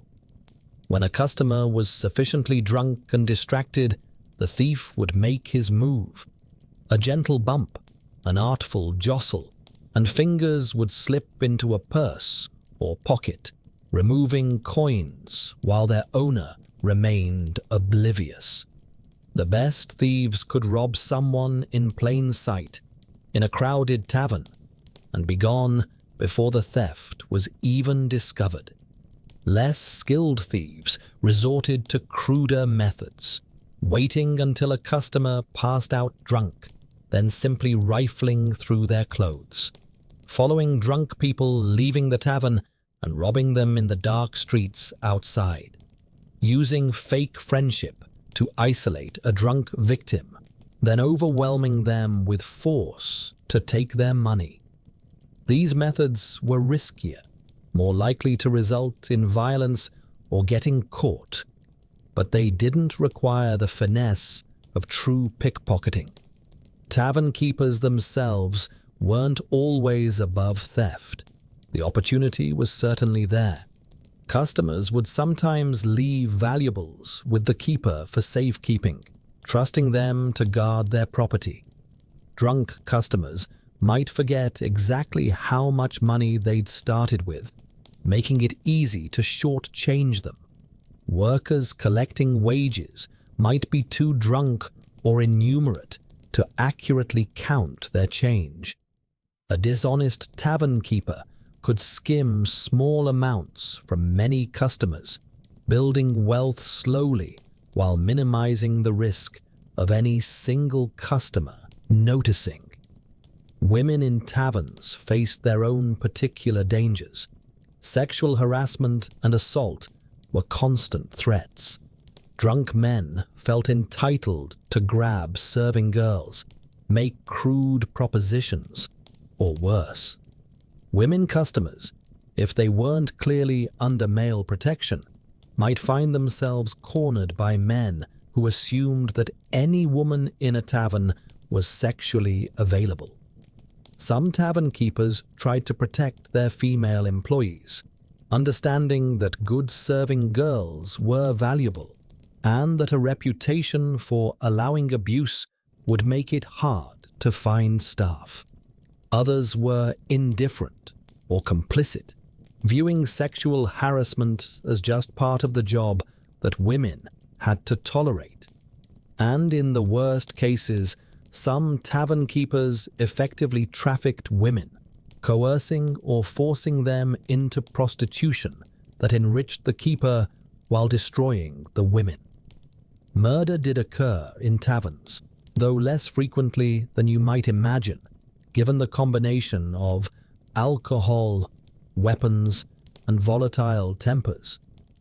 Most fights didn't escalate to lethal violence, but when they did, when someone pulled a knife with real intent to kill rather than just wound, when a brawl turned into a beating that didn't stop, when rage completely overrode whatever thin veneer of civilization restrained medieval people, then murder happened. The aftermath was complicated.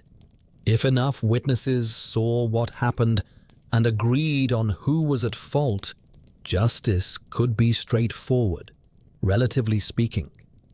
The murderer would be arrested if they could be caught, tried and punished, usually with execution. But if witnesses disagreed, if the murderer fled, if powerful people had reason to protect or condemn someone regardless of the facts, then justice became much murkier. Tavern keepers who allowed their establishments to become too notorious for violence faced consequences. They might lose their licenses, be fined heavily, or even face criminal charges if authorities decided they'd been willfully negligent. This created an incentive for keepers to maintain some level of order, ejecting troublemakers before violence erupted, refusing to serve people who were already dangerously drunk, and cooperating with authorities when serious crimes occurred. Yet despite all this darkness, most people who visited taverns did so without becoming victims of violence or crime. They drank their ale, enjoyed their evening, and went home safely. The violence and crime were real, but not constant. Spices that added danger to the tavern's flavor rather than defining the entire experience. Still, every customer who entered a tavern accepted an implicit risk. The same space that offered warmth, community, and comfort could suddenly turn savage. The same people sharing ale with you could turn on you in moments. This edge of danger was part of what made taverns thrilling, but it was also what made them genuinely dangerous places where caution was never entirely misplaced. Chapter 9. The Church's Condemnation.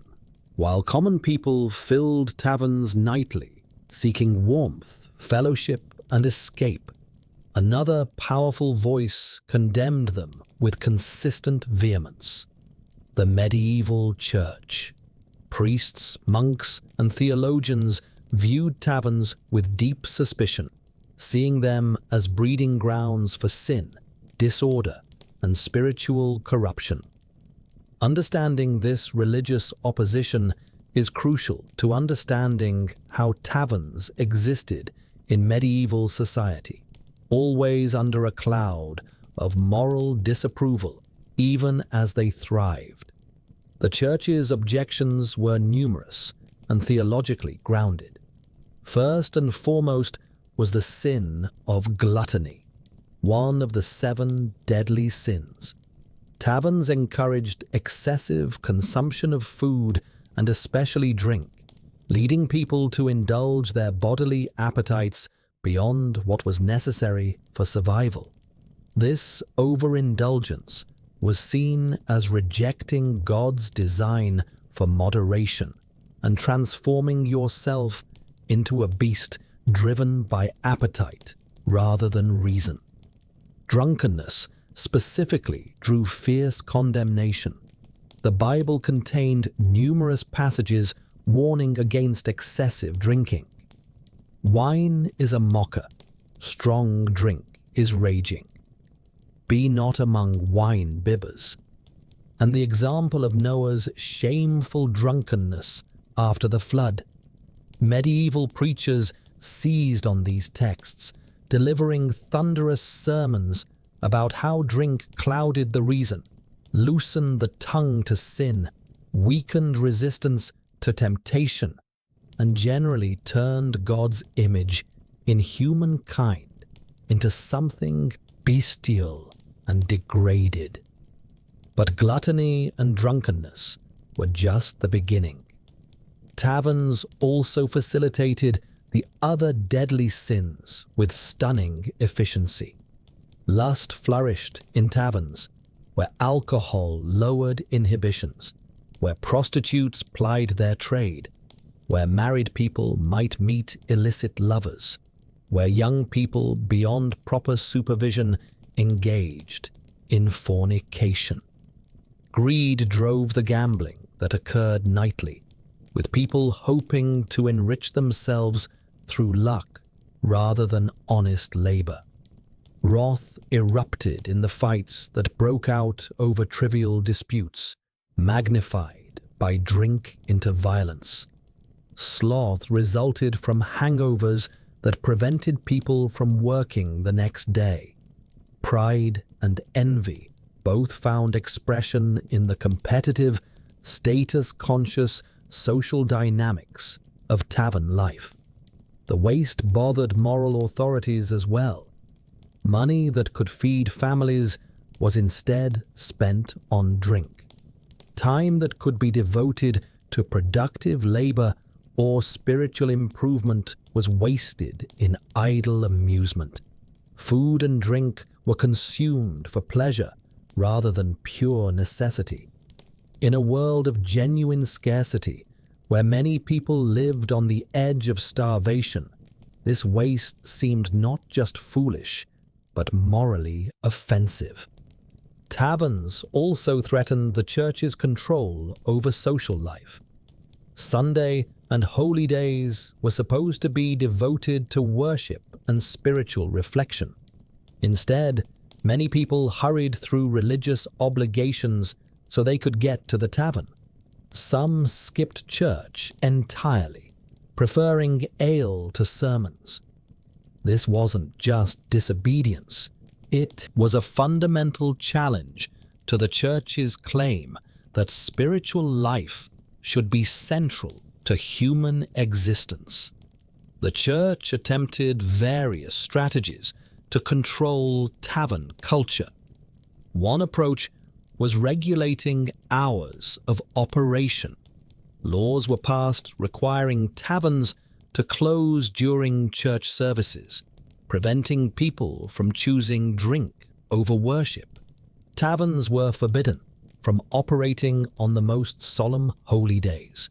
These restrictions were inconsistently enforced, but they expressed the church's position that secular pleasure should yield to sacred duties. Preaching was another weapon. Priests regularly delivered sermons condemning tavern-going, painting vivid pictures of the spiritual dangers lurking in every cup of ale.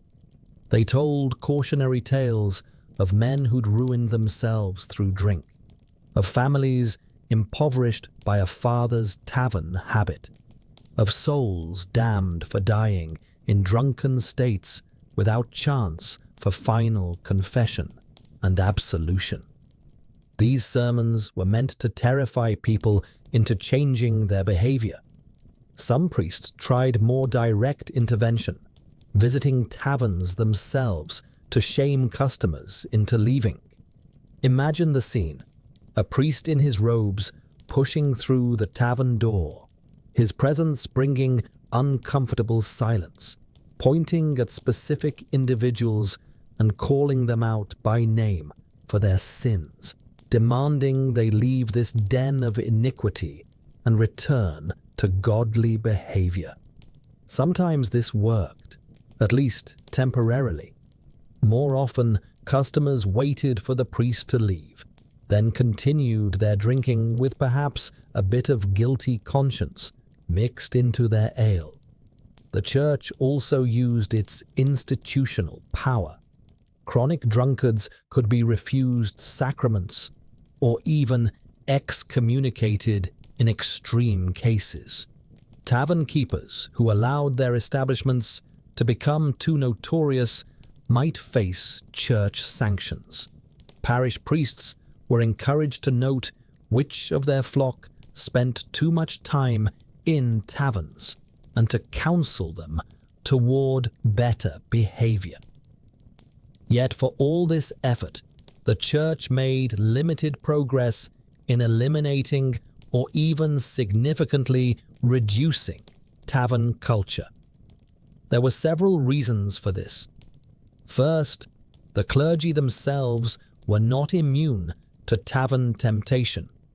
Many priests, monks, and other religious figures enjoyed their ale, and stories of drunken clerics were common enough to undermine moral authority.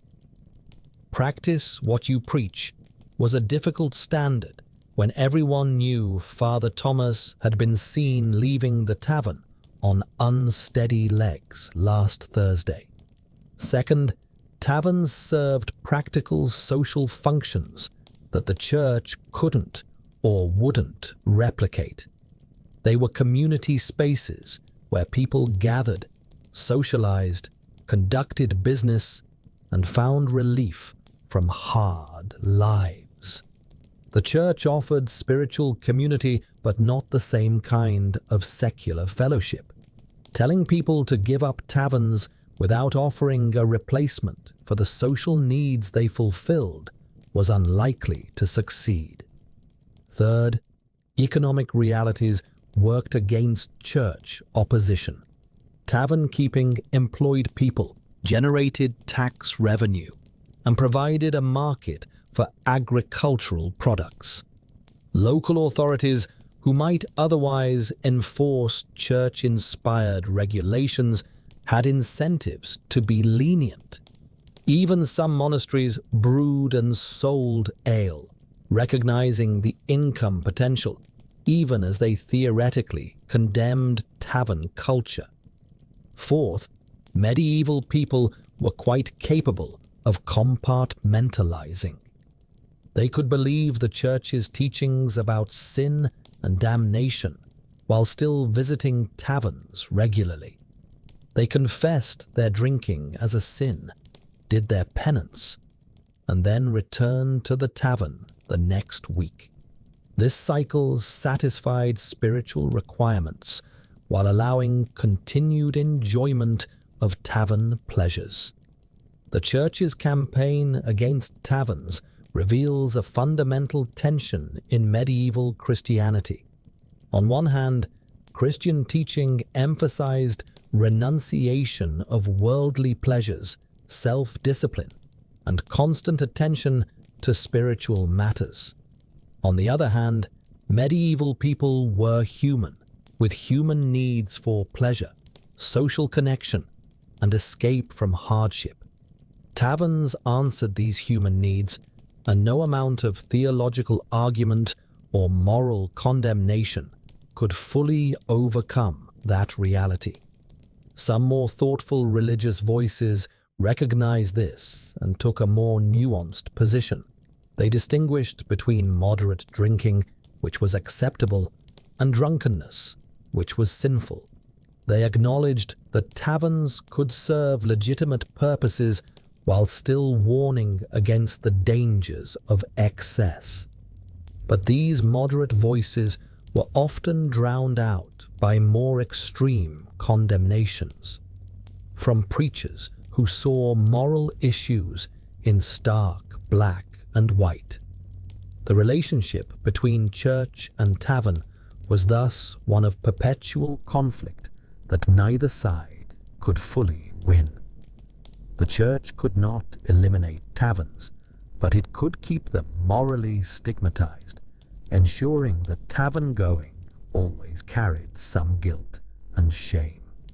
Taverns could not escape church disapproval, but they could continue operating, adapting to regulations, and serving their customers despite clerical thunder from the pulpit. This dynamic reflected larger patterns in medieval society. Official ideology, expressed by religious and sometimes secular authorities, promoted certain values and behaviors, but lived reality often diverged significantly from this ideology. People navigated between these realms, trying to satisfy both spiritual requirements and earthly desires, confessing their sins while planning to commit them again, seeking salvation while also seeking a good time. The medieval tavern, condemned by the pulpit but packed with customers, embodied this perpetual tension perfectly. Chapter 10. Music, Minstrels, and Medieval Entertainment. As night deepened and ale flowed more freely, many taverns transformed from simple drinking establishments into stages for entertainment. Music especially filled the air, turning the tavern into something magical, a space where ordinary life receded and something more elevated took its place. Let's explore the soundscape of medieval tavern entertainment. The simplest music was participatory singing. After enough ale had been consumed, someone would start a song, maybe an old ballad everyone knew, and others would join in. These sing-alongs were clumsy and off-key, but heartfelt, creating a sense of unity among the drinkers. Popular songs had repetitive choruses that even drunk people could manage, with verses that told stories of love, war, comedy, or tragedy. Some songs were respectable enough to sing in church, hymns, and religious ballads that honored saints and celebrated divine mysteries. Others were decidedly not church-appropriate. Medieval people loved bawdy songs about sexual exploits, bodily functions, and anti-authoritarian themes that mocked priests, nobles, and other figures of authority. The earthier the humor, the more enthusiastically these songs were belted out by tavern crowds. But beyond amateur singing, professional or semi-professional entertainers brought more polished performances. Minstrels, wandering musicians who made their living performing in taverns, great halls, and public spaces were regular features in medieval taverns. A minstrel would arrive with their instrument, usually a lute, harp, fiddle, or pipe, find a spot with good acoustics, and begin playing. The repertoire was varied. Minstrels knew how to read a room and adjust their performance accordingly. For a quiet, early evening crowd, they might perform courtly ballads, stories of chivalrous knights and fair ladies, adventures in distant lands, moral lessons wrapped in entertaining narratives. These songs required attention and often told complex stories across many verses. As the night progressed and the crowd grew rowdier, wise minstrels shifted to more energetic material. Dance tunes got people clapping and stomping. Comic songs provoked laughter. Songs with simple, catchy choruses encouraged participation.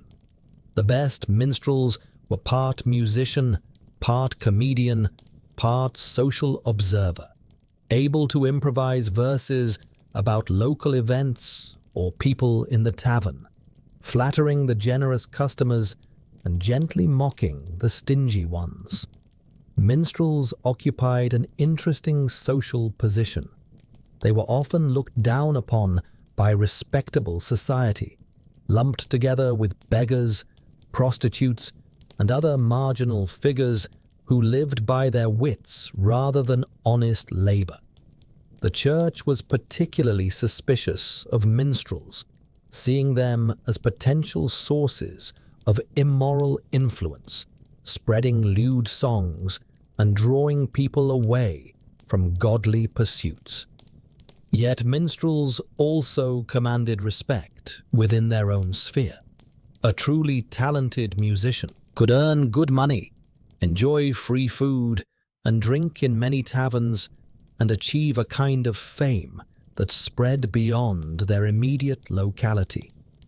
Stories tell of minstrels who performed for kings, who became wealthy through their skills, who were celebrated and remembered long after death. The career was precarious, but for those with talent and determination, it offered possibilities that regular peasant life did not. Other instruments besides the lute or harp appeared in taverns. Bagpipes, often associated with rural areas and peasant culture, brought their distinctive droning sound. Drums and tambourines provided rhythm for dancing. Flutes and recorders offered sweet, melodic lines. Sometimes multiple musicians would play together, creating more complex arrangements, though solo performance was more common since it didn't require splitting the earnings. Dancing was a natural companion to music. Space permitting, people would dance in taverns, ranging from courtly dances that required skill and practice to simple folk dances that anyone could join. Young people especially loved dancing, seeing it as both entertainment and courtship opportunity, a chance to touch and be close to potential romantic partners in ways that ordinary life didn't permit. The church, predictably, disapproved of dancing almost as much as drinking. Dancing was seen as inflaming, lustful passions, with the close physical contact and energetic movement considered dangerous to moral purity. Dance was also associated with pre-Christian traditions, folk customs that the church wanted to suppress or at least Christianize. Despite this disapproval, dancing remained popular, another area where lived practice diverged from official ideology. Beyond music, other forms of entertainment appeared in taverns. Storytellers, often not professional entertainers, but simply skilled amateur raconteurs, would hold forth on everything from local gossip to legendary tales passed down through generations. A good storyteller could command a tavern's attention for an hour or more, building suspense, adding dramatic voices and gestures, making stories come alive. The content ranged widely. Folk tales about clever peasants outwitting devils or oppressive lords. Ghost stories that sent shivers down spines and made people glance nervously at shadows. Tales of local history, remembered events from decades past that had taken on legendary status. Dirty jokes and humorous anecdotes. Political commentary disguised as allegory. The oral tradition was alive and well in medieval taverns, preserving and transmitting culture in an age when most people couldn't read. Acrobats and jugglers sometimes performed in larger taverns with sufficient space. These entertainers demonstrated impressive physical skills, tumbling, juggling multiple objects, performing tricks that seemed to defy natural laws. Children especially loved these performances, watching wide-eyed as a juggler kept 5 balls in the air or an acrobat performed a backflip. Magic tricks and illusions, though primitive by modern standards, amazed medieval audiences. A performer might make a coin seem to disappear and reappear, perform sleight-of-hand tricks with cups and balls, or use optical illusions to create wonder. The line between entertainment and actual magic was fuzzy in medieval minds, and performers were careful not to make their tricks seem too real lest they be accused of witchcraft. Animal acts were rare, but memorable. A trained dog that could perform tricks, count by barking, or respond to commands was a marvel. Dancing bears, though cruel by modern standards, were popular attractions. Exotic animals like monkeys captured from southern lands might be displayed, their strangeness itself being the entertainment. Sometimes entertainment came from unexpected sources. A customer with unusual experiences, a returned crusader, a pilgrim back from Jerusalem, a merchant who traveled to strange lands might be convinced to tell their stories.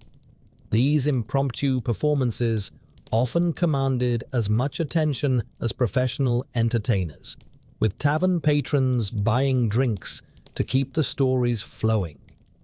Contests and demonstrations of skill also qualified as entertainment. A particularly strong man might show off by lifting impossibly heavy objects. Someone skilled with knives might demonstrate their accuracy. A fast drinker might attempt record-breaking feats of alcohol consumption, cheered on by the crowd and buying their way to legendary status through sheer volume. The soundscape of a busy medieval tavern must have been extraordinary. Multiple conversations creating a constant buzz of human voices, the clatter of wooden cups and pewter tankards, laughter bursting out from different corners, the rhythmic crackle of the fire, music from a minstrel's lute, singing, sometimes harmonious, often not, the rattle of dice, someone banging a cup on the table for emphasis or to get attention, occasional shouts of anger or triumph, the whole creating a symphony of human life being lived at full volume. For medieval people, this entertainment wasn't just frivolous distraction. It was how culture was transmitted, how community bonds were formed and strengthened, how people processed the world around them. The songs and stories that filled taverns carried history, morality, humor, and wisdom. They helped people make sense of their lives, provided models for behavior, reinforced social norms while also subverting them through satire and humor. The tavern as entertainment venue also served an economic function, keeping customers longer and encouraging them to spend more. A tavern with good entertainment could command higher prices and attract customers from a wider area. Tavern keepers understood this and cultivated relationships with talented entertainers, sometimes providing them with free drinks and food in exchange for regular performances that enhanced the tavern's reputation. As the night wore on, entertainment continued. The tavern reached peak vitality. This was the tavern at its best, fulfilling its highest purpose as a space where medieval people could transcend the hardships of daily life and experience something approaching joy. The music, the stories, the laughter, the fellowship, all combined to create moments that made the struggles of medieval existence more bearable.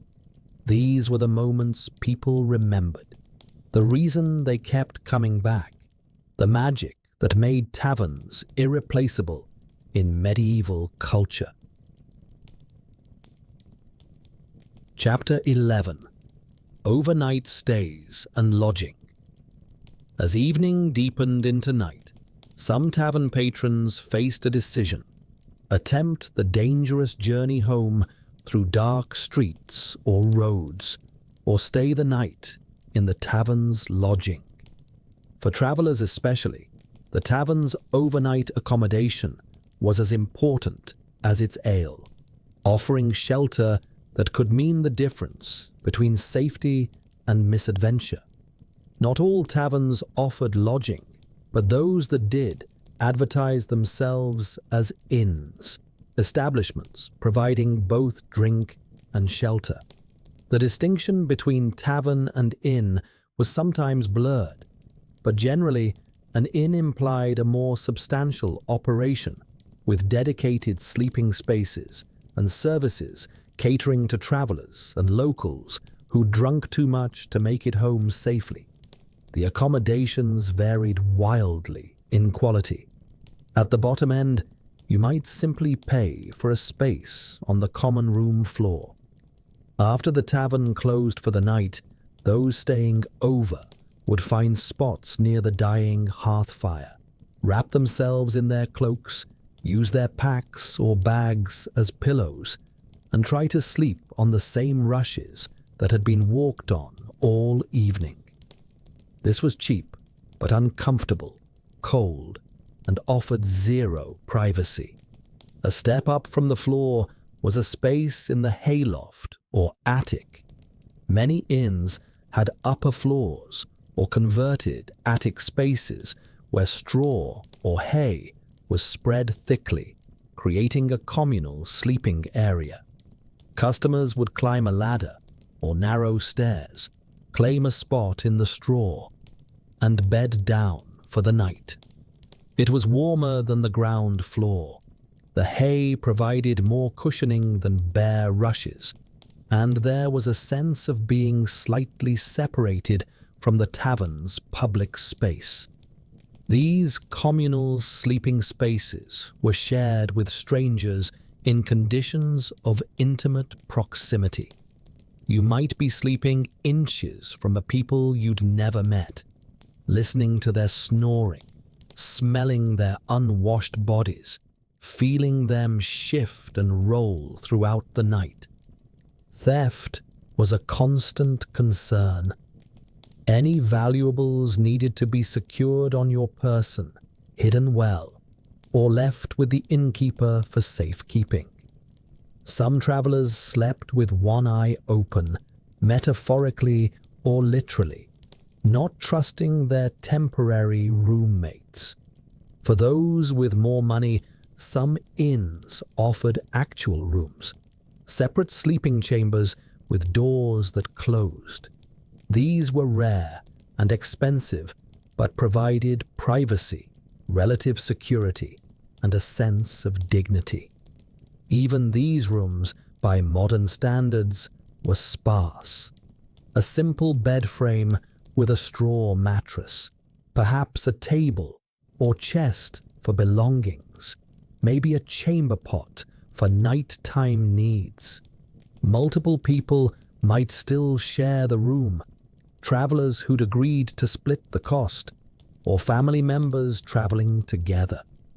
The beds themselves deserve attention.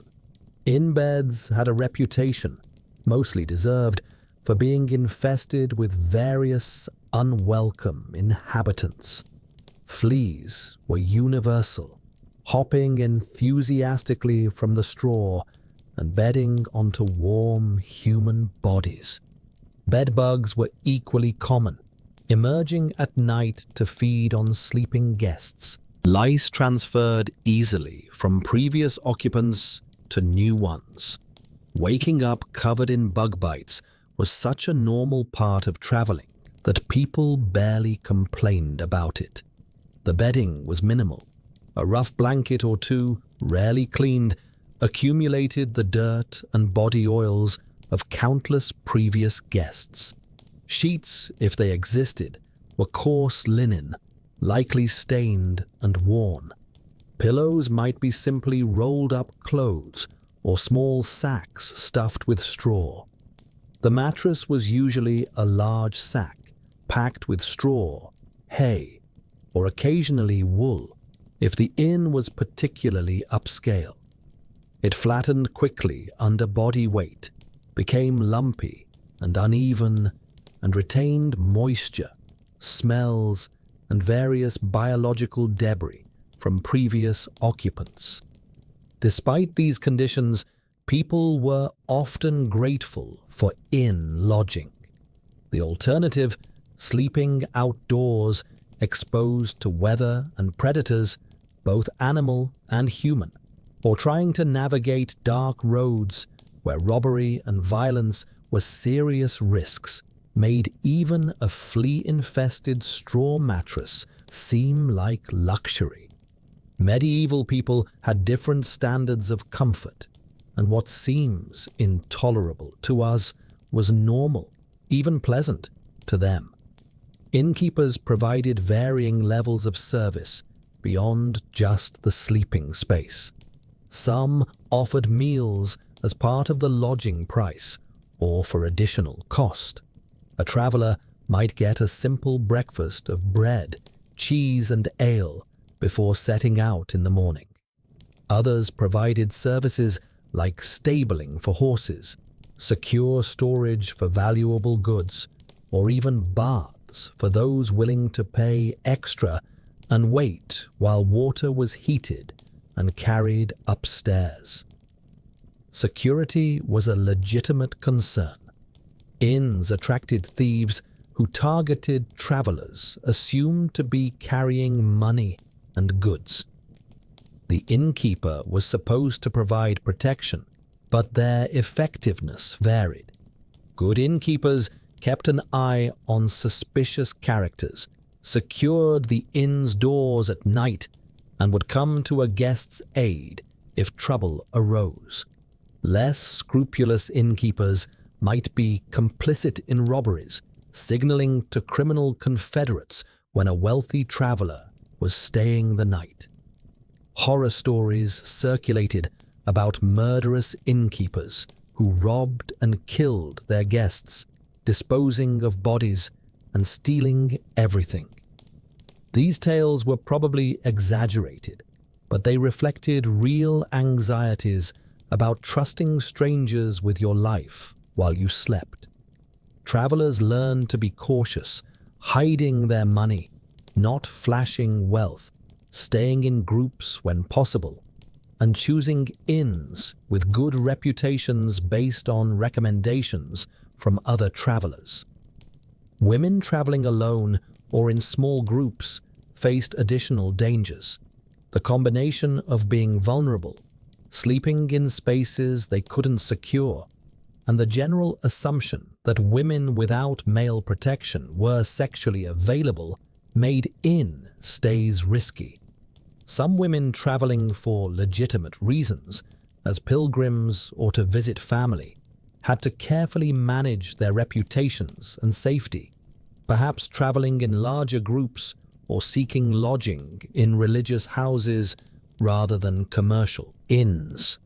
The social dynamics of overnight stays were interesting. Travelers from different places and social classes who would never normally interact found themselves sleeping in close proximity, sharing spaces and experiences. Conversations would spring up, information would be exchanged, friendships might form. The inn, like the tavern downstairs, became a place where social boundaries softened slightly. Morning in an inn brought its own rituals. Guests would wake gradually, often early because medieval life started at dawn. They'd gather their belongings, carefully checking that nothing had been stolen overnight. They might break their fast with whatever food the innkeeper provided or head out immediately to start their journey. Some would settle their bills, paying for the night's lodging, any meals consumed, and perhaps stabling for their animals. For innkeepers, lodging was profitable but challenging business. Beds needed periodic refreshing, old straw removed and new straw added. Blankets, though rarely washed, occasionally became so filthy they had to be replaced. The physical structure needed maintenance, roofs that didn't leak, stairs that wouldn't collapse, doors that secured properly. And there was the challenge of managing guests, dealing with disputes, preventing or responding to crimes, and somehow making a profit after all expenses. Despite all the discomforts and dangers, inns served a vital function in medieval society. They made travel possible for ordinary people, not just the wealthy who could afford to stay in monasteries or with noble connections. They created a network of known stopping points where travelers could rest, eat, and sleep with some degree of safety. They facilitated trade, pilgrimage, and the movement of people and ideas that connected medieval Europe. The overnight stay in a medieval inn was never luxurious, often uncomfortable, sometimes dangerous, but always an adventure. Each night brought new people, new stories, new experiences. For the traveler, it was a necessary risk. For the locals who occasionally stayed over after drinking too much, it was a convenient escape from the cold walk home and potential tongue-lashing from an angry spouse. For the innkeeper, it was business, a way to maximize profit from the building and equipment they'd invested in. And as dawn broke, as guests stirred and prepared to continue their journeys or return to their normal lives, the inn began transforming back into a tavern. The sleeping spaces would empty, the tavern keeper would start preparing for another day, and the cycle would begin again. The inn was a liminal space in time, as well as social position, between night and day, between one place and another, between the public life of the tavern and the private vulnerabilities of sleep. Chapter 12. The Morning After and Departure. As dawn light filtered weakly through the tavern's small windows and the sounds of the waking town began to intrude, the previous night's magic faded quickly. The tavern in morning light was a different creature entirely, stripped of romance and revealing itself as exactly what it was: a tired, dirty space marked by the excesses of the night before. For those who'd spent the entire night drinking, morning came as an unwelcome assault. Medieval hangovers were just as brutal as modern ones, perhaps more so given the quality of ale and the quantities consumed. Your head pounded with a rhythm that matched your heartbeat, each pulse a fresh stab of pain. Your mouth felt like it had been stuffed with wool, dry and disgusting. Your stomach churned uncertainly, threatening rebellion. Light hurt, sound hurt. The very act of existing hurt. The tavern keeper, who'd probably only gotten a few hours of sleep, would be up early, tending to the endless chores of running their establishment. The hearth needed to be rekindled from banked coals. Fresh ale needed checking. The floor, that glorious disaster of spilled drinks, food scraps, and various fluids, needed attention. In better establishments, the old rushes might be swept out and fresh ones laid down. In others, they'd simply add a new layer on top and hope for the best. Those who'd slept in the common room or upstairs would wake stiff and sore from uncomfortable sleeping surfaces. They'd gather their belongings, carefully checking that everything was still there, pay their bills if they had tabs, and either head out immediately or, if their heads and stomachs allowed, try to eat something to fortify themselves for the day ahead. Breakfast in a medieval tavern was simple fare. Bread, perhaps toasted over the fire to make it more palatable. Cheese, cold and hard, but filling. Leftover pie or cold meat if you were lucky and willing to risk it. And of course, more ale, small ale with lower alcohol content. But still ale, because drinking water was considered risky, and milk was primarily for children. Some would attempt the hair of the dog cure for their hangovers, drinking more alcohol to dull the pain of the previous night's excess. This provided temporary relief at the cost of perpetuating the cycle. Others tried herbal remedies that the tavern keeper might provide for a small fee. Bitter teas made from rue, wormwood, or other herbs thought to cleanse the liver and settle the stomach.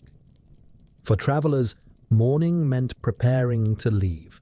Horses or mules needed to be collected from the inn stable if it had one. Packs needed to be shouldered, staffs taken up, goodbyes exchanged with fellow travelers you'd met the previous night, and might never see again. The road called dangerous and necessary, and delays meant arriving late at your next destination. Local customers who'd stayed over faced a different challenge: going home.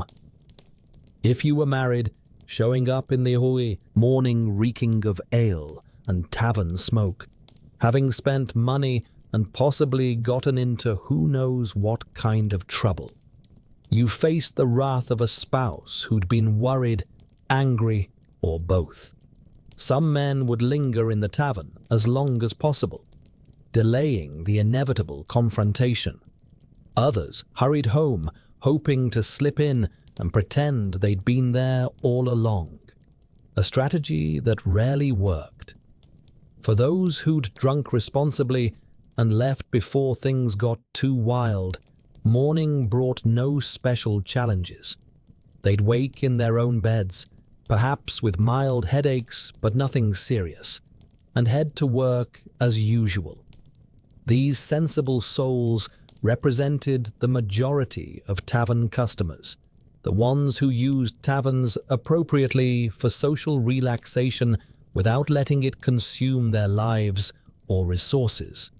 The tavern keeper's morning assessment was part of the daily ritual. How much ale was left? What food needed to be purchased or prepared today? Were there any damages to repair? Broken cups, damaged furniture, bloodstains that needed scrubbing? Had anyone left without paying their tab, requiring the keeper to track them down later or write off the loss? Were there any valuable items left behind, either lost or forgotten by drunk customers, which might either be returned for goodwill or quietly kept as unexpected profit? Sometimes the morning revealed problems from the previous night that hadn't been fully addressed. A body in the alley behind the tavern, victim of a fight or robbery. A customer who'd passed out in a corner and hadn't woken up, requiring investigation to determine if they were merely deeply asleep or actually dead. Stolen property hidden in the stables or under piles of straw, requiring awkward conversations with authorities. Regular customers who hadn't been there the previous night would drift in during the morning, curious about what they'd missed. "Any excitement last night?" they'd ask, and the tavern keeper or early customers would share the highlights: the spectacular fight between the blacksmith and the miller, the traveler who claimed to have seen a dragon, the time someone tried to pay their tab with a pig, the woman who'd sung so beautifully that the entire tavern fell silent to listen. These morning after stories became part of the tavern's history, its lore. Particularly memorable nights would be referenced for years. Remember the night old William drank 12 tankards and then challenged the priest to an arm wrestling match? Whatever happened to that merchant who lost all his money at dice? Is that bloodstain from the night those sailors came through? The tavern accumulated stories like a stone gathers moss, each night adding layers to its identity. For apprentices and young workers who'd sneaked out and stayed too late, morning brought its own special misery, reporting to their masters for a day's work while desperately hungover and having barely slept. Masters who'd usually done the same thing in their youth showed variable mercy. Some were sympathetic, assigning easier tasks and looking the other way when work was slow. Others were harsh, seeing it as a teaching opportunity about responsibility and consequences. The apprentice who showed up reeking and shaking had a long, painful day ahead. The town as a whole bore the marks of the previous night's tavern culture. People walking carefully, shielding their eyes from sunlight, moving slower than usual. A general air of collective regret hanging over those who'd overindulged. The more respectable citizens who'd stayed home like decent people should, looked on with judgmental smugness, proving once again that they were superior to those weak-willed tavern-goers. But even as the morning revealed all the grubby reality of tavern life, as hangovers pounded and regrets multiplied, as the cold light exposed every stain and shadow, something else was happening. Even in their misery, even as they swore they'd never drink like that again, people were already anticipating the next visit. Because whatever its flaws, whatever its dangers and discomforts, the tavern provided something irreplaceable. A break from the grinding hardship of medieval existence. A place where life felt fuller, richer, more intense. And so the cycle would continue. Morning would pass into afternoon, afternoon into evening. Work would be done, grudgingly or diligently, depending on how you felt. The sun would set, darkness would fall, and once again, the tavern door would open. The hearth would blaze, the ale would flow. Voices would rise in conversation and song, and for a few hours, the magic would return. The tavern would come alive again, offering the same dangerous, beautiful escape it had offered last night, and would offer tomorrow night, and every night after that, for as long as there were people who needed what it provided. Chapter 13. The Tavern's Legacy. As we prepare to leave the smoky warmth of our medieval tavern and return to our own time, it's worth reflecting on what these establishments meant and how their legacy continues to shape our world today. The medieval tavern wasn't just a historical curiosity. It was a crucible where important aspects of Western culture were forged. At its core, the tavern represented something profound: the human need for what sociologists call third places, spaces that aren't home or work, but somewhere between, where community forms organically and social bonds develop naturally. The medieval tavern pioneered this concept, creating a template that persists in modern pubs, bars, cafes, and restaurants. The tavern was fundamentally democratic in ways that most medieval institutions weren't.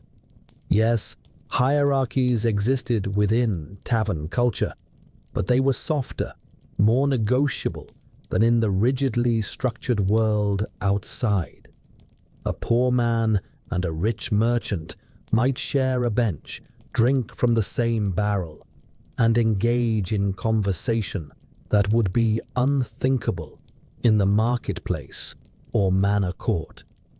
This temporary leveling, this brief suspension of social barriers, planted seeds that would eventually blossom into more egalitarian political structures. Taverns also served as crucial nodes in medieval information networks. News traveled through taverns faster than through any official channel.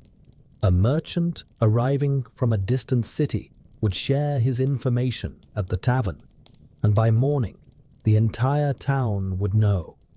Political gossip, economic intelligence, personal scandals, practical knowledge, all flowed through tavern conversations.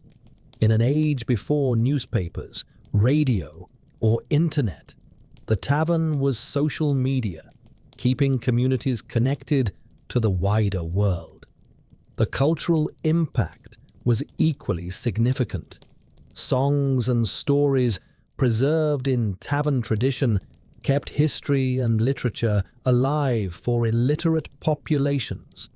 Ballads about Robin Hood, tales of King Arthur, folk wisdom and humor all circulated through tavern performances and conversations.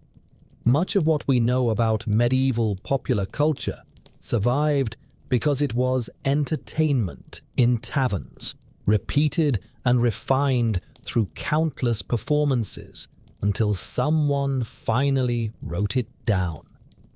Taverns also incubated economic activity. Business deals were negotiated over ale. Partnerships were formed. Contracts were sealed with handshakes and drinks. Credit networks developed through tavern relationships.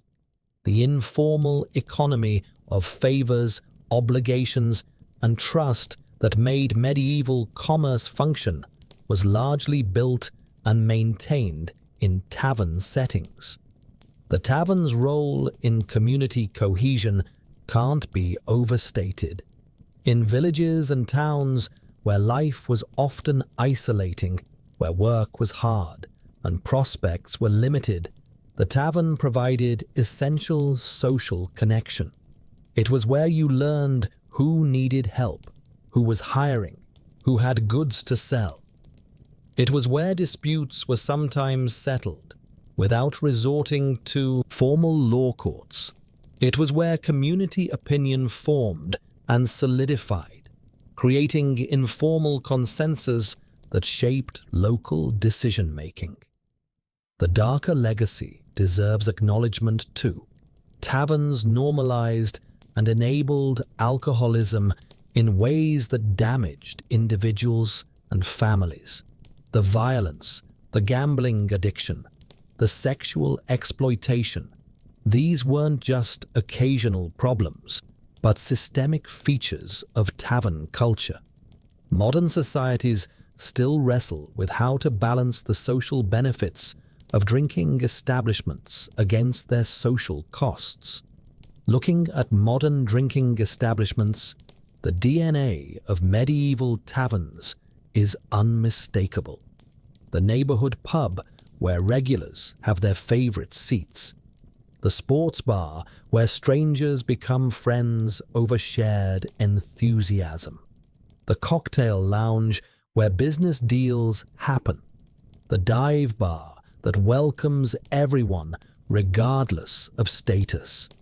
These are all descendants of the medieval tavern, updated for modern tastes and regulations, but serving fundamentally the same purposes. Even the conflicts surrounding medieval taverns echo in contemporary debates. Should bars be allowed near schools or churches? What hours should they operate? How do we balance personal freedom against public health concerns? How do we protect vulnerable populations, women, children, alcoholics, from exploitation while preserving adults' right to socialize and drink? These are medieval questions that we still haven't fully answered. The tavern keeper's role evolved into the modern bartender, but the essential skills remain unchanged. Reading customers, managing difficult personalities, creating atmosphere, balancing profit with community service. The best bartenders today, like the best medieval tavern keepers, are psychologists, peacekeepers, and community pillars, not just drink servers. Perhaps most importantly, the medieval tavern reminds us that humans need spaces for connection, relaxation, and escape. The specific form changes. taverns become pubs, coffee houses, nightclubs, sports bars, but the underlying need persists. We need places where we can be ourselves, where we can talk freely, where the normal rules relax just enough to let us breathe. In our modern world of digital connection and isolated living, the lessons of the medieval tavern feel especially relevant. Those smoky, loud, sometimes dangerous spaces provided something essential: face-to-face human connection, shared experiences, the sense of belonging to a community. They remind us that screens and social media, for all their benefits, can't fully replace the warmth of sitting beside another human, sharing a drink, and simply being together. The medieval tavern was never perfect. It was often dirty, sometimes dangerous, and frequently morally questionable. But it was also necessary, valuable, and deeply human. It provided space for joy in lives that offered precious little of it.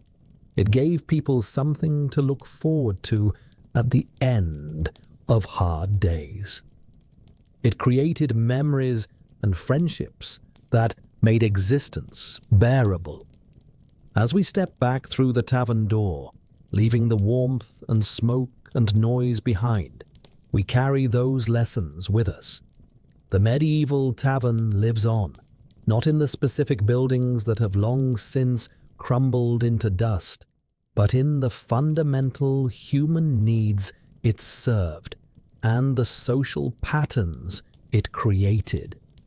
Every time people gather to drink, laugh, and share stories, they're honoring a tradition that stretches back to those first medieval tavern keepers who hung out their signs and invited travelers and neighbors to step inside, sit down, and stay a while.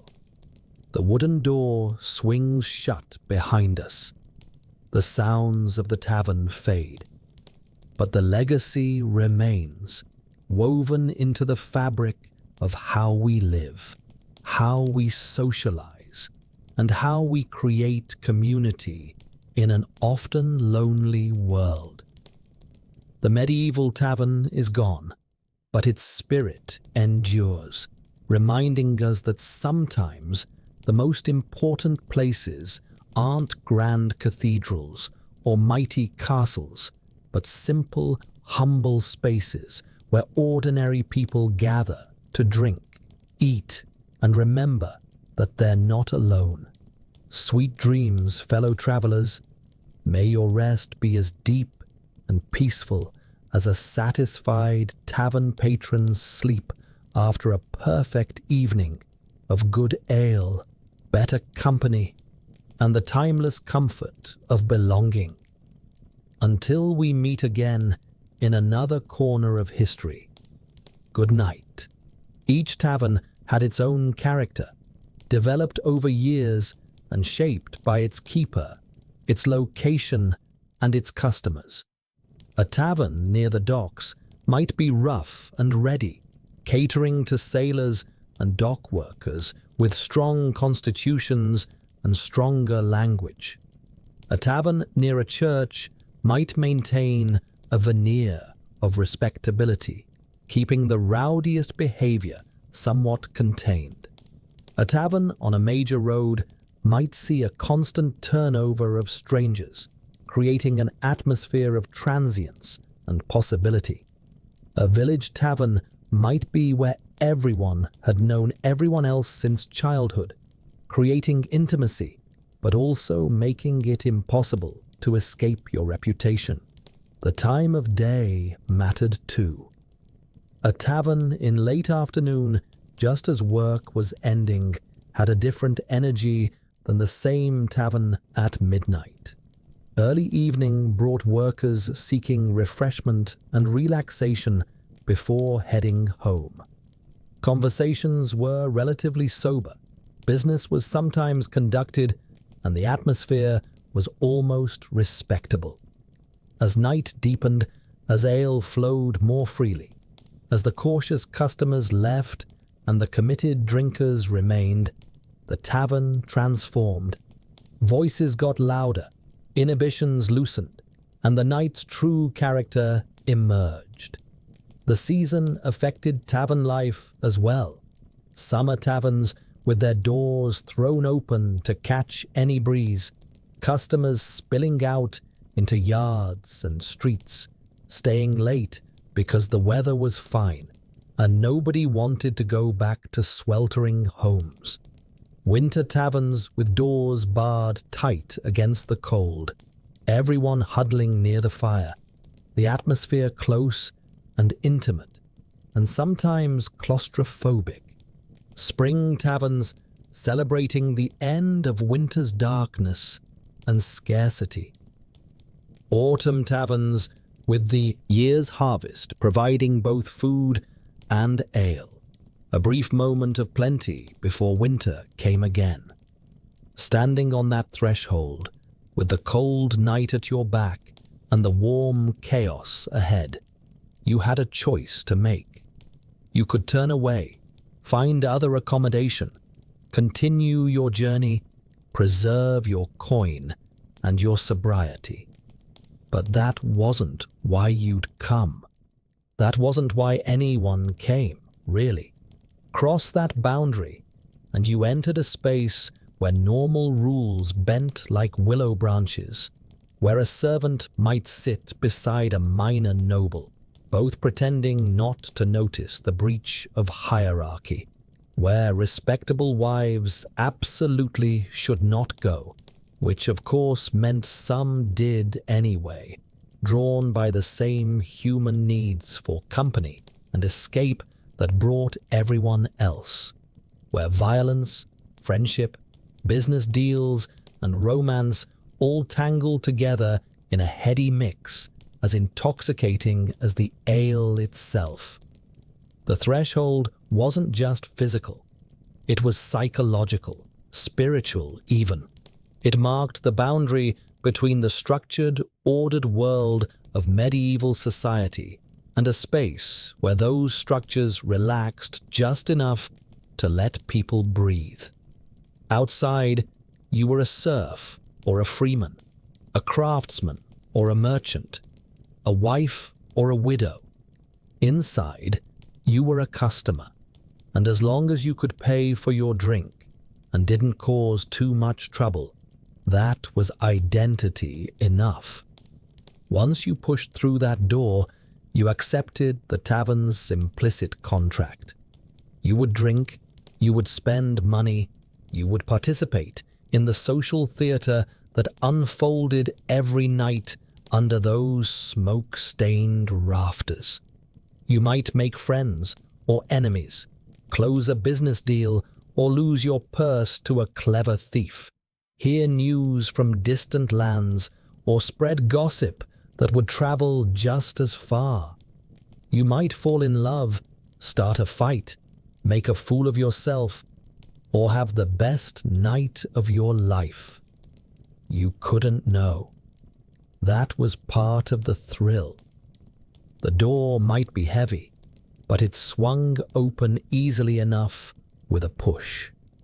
And once you were through, once you'd stepped over that threshold and felt the warmth and noise wash over you like a wave, there was no going back.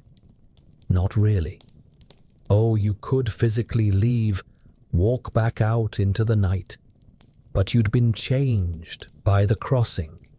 You'd entered the medieval tavern, a world unto itself, thrilling and dangerous in equal measure, and you'd carry something of it with you long after you left. So, you take that final step. You push open the door, its iron hinges creaking in a voice that's welcomed thousands before you. The warmth and noise and life wash over you like a wave. and you enter the medieval tavern, ready or not, for whatever the night might bring. The adventure is about to begin. The architecture spoke volumes about medieval priorities and possibilities. These were buildings constructed by people who understood that form followed function, that beauty was a luxury, but utility was essential. Every element of the tavern's design, whether intentional or accidental, served the purposes of drinking, eating, socializing, and surviving another night in a harsh world. The low ceilings that modern visitors would find oppressive made sense in medieval terms. Heat rises, and in an age before central heating, keeping warmth where people could feel it meant keeping ceilings low. Every additional foot of height meant more cold air to heat, more fuel to burn, more money spent for less comfort. Low ceilings also created an intimate atmosphere, bringing people closer together both physically and psychologically.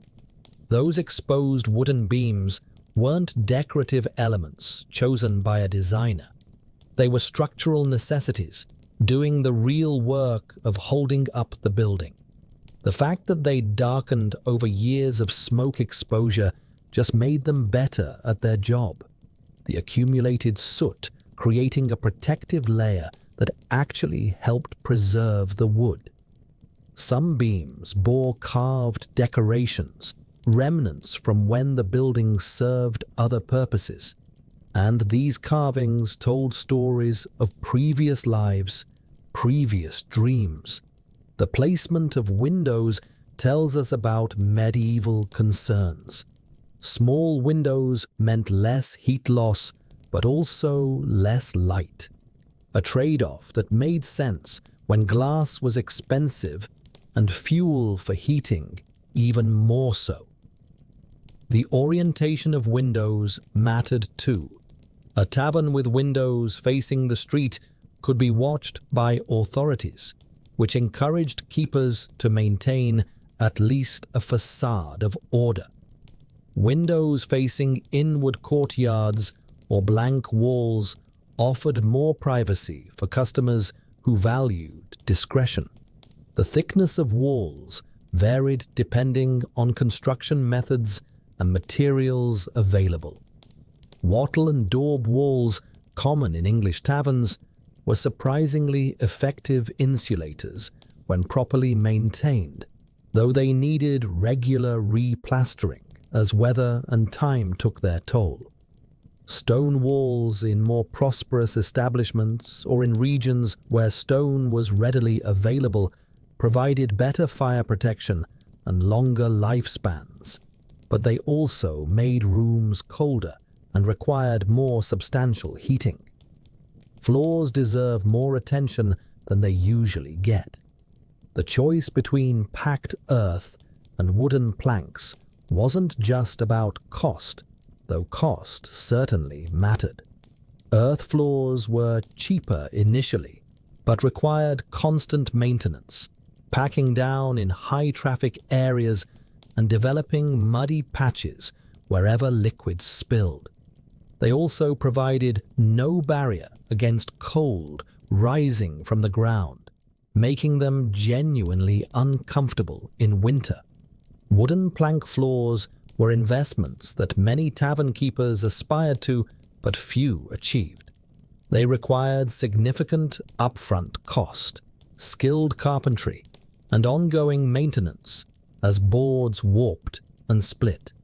But they provided a level of comfort and cleanliness that could attract wealthier customers willing to pay premium prices. They were also easier to sweep clean, though the gaps between boards tended to catch and hold all manner of debris. The rushes and herbs strewn across floors represented medieval attempts at creating comfortable, pleasant spaces within serious constraints. Fresh rushes properly mixed with aromatic herbs, could genuinely improve a room's atmosphere. They absorbed spills, provided cushioning underfoot, and released pleasant scents when walked upon. The problem was that replacing them was labor-intensive and expensive, so it happened less frequently than ideal hygiene would suggest. The accumulation of layers of rushes created archaeological records that would fascinate and horrify modern researchers. Each layer preserved a moment in the tavern's history, capturing the debris of daily life in fossilized form. Coins lost by drunk customers, bone pins that had held cloaks or dresses, buttons that had popped off in scuffles, small personal items dropped and forgotten. All of this mixed with organic material that decomposed slowly in the compressed layers beneath. This archaeological perspective helps us understand how medieval taverns actually worked versus how they were supposed to work. Official regulations required regular cleaning, fresh rushes, and sanitary conditions. Reality was often quite different, shaped by the economics of tavern keeping, the availability of materials, and the endless pressure to just keep the business running day after day. The seasonal rhythms of ale brewing created their own calendar within tavern life. Spring brewing utilized the previous year's stored grain, and customers could taste the difference between fresh autumn ale and spring ale made from grain that had sat in storage through winter. Summer brewing required careful attention because heat could spoil ale faster than it could be consumed. Autumn was the golden season, with fresh harvest grain producing the year's best ale. Each season brought its own challenges and opportunities for tavern keepers. Winter meant keeping ale from freezing while also preventing it from spoiling in the warmth near the hearth. Spring meant dealing with grain supplies running low before new harvests arrived. Summer meant faster spoilage and increased competition as customers could gather outside in pleasant weather rather than crowding into smoky taverns.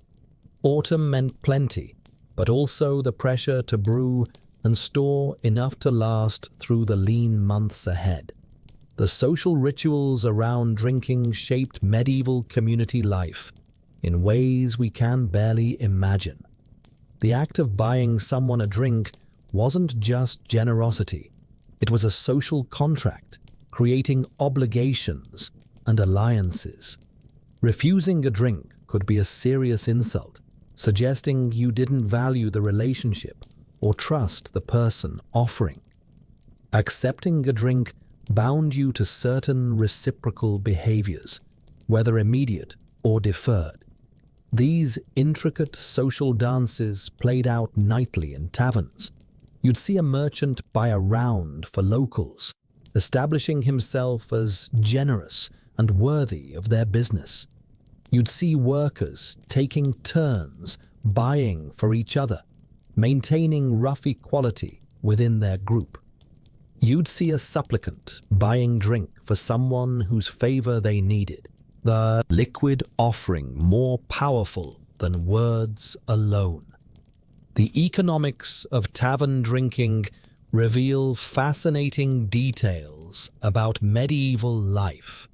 The price of ale fluctuated based on grain prices, which fluctuated based on harvests, which meant that customers' ability to afford their usual intake varied year by year.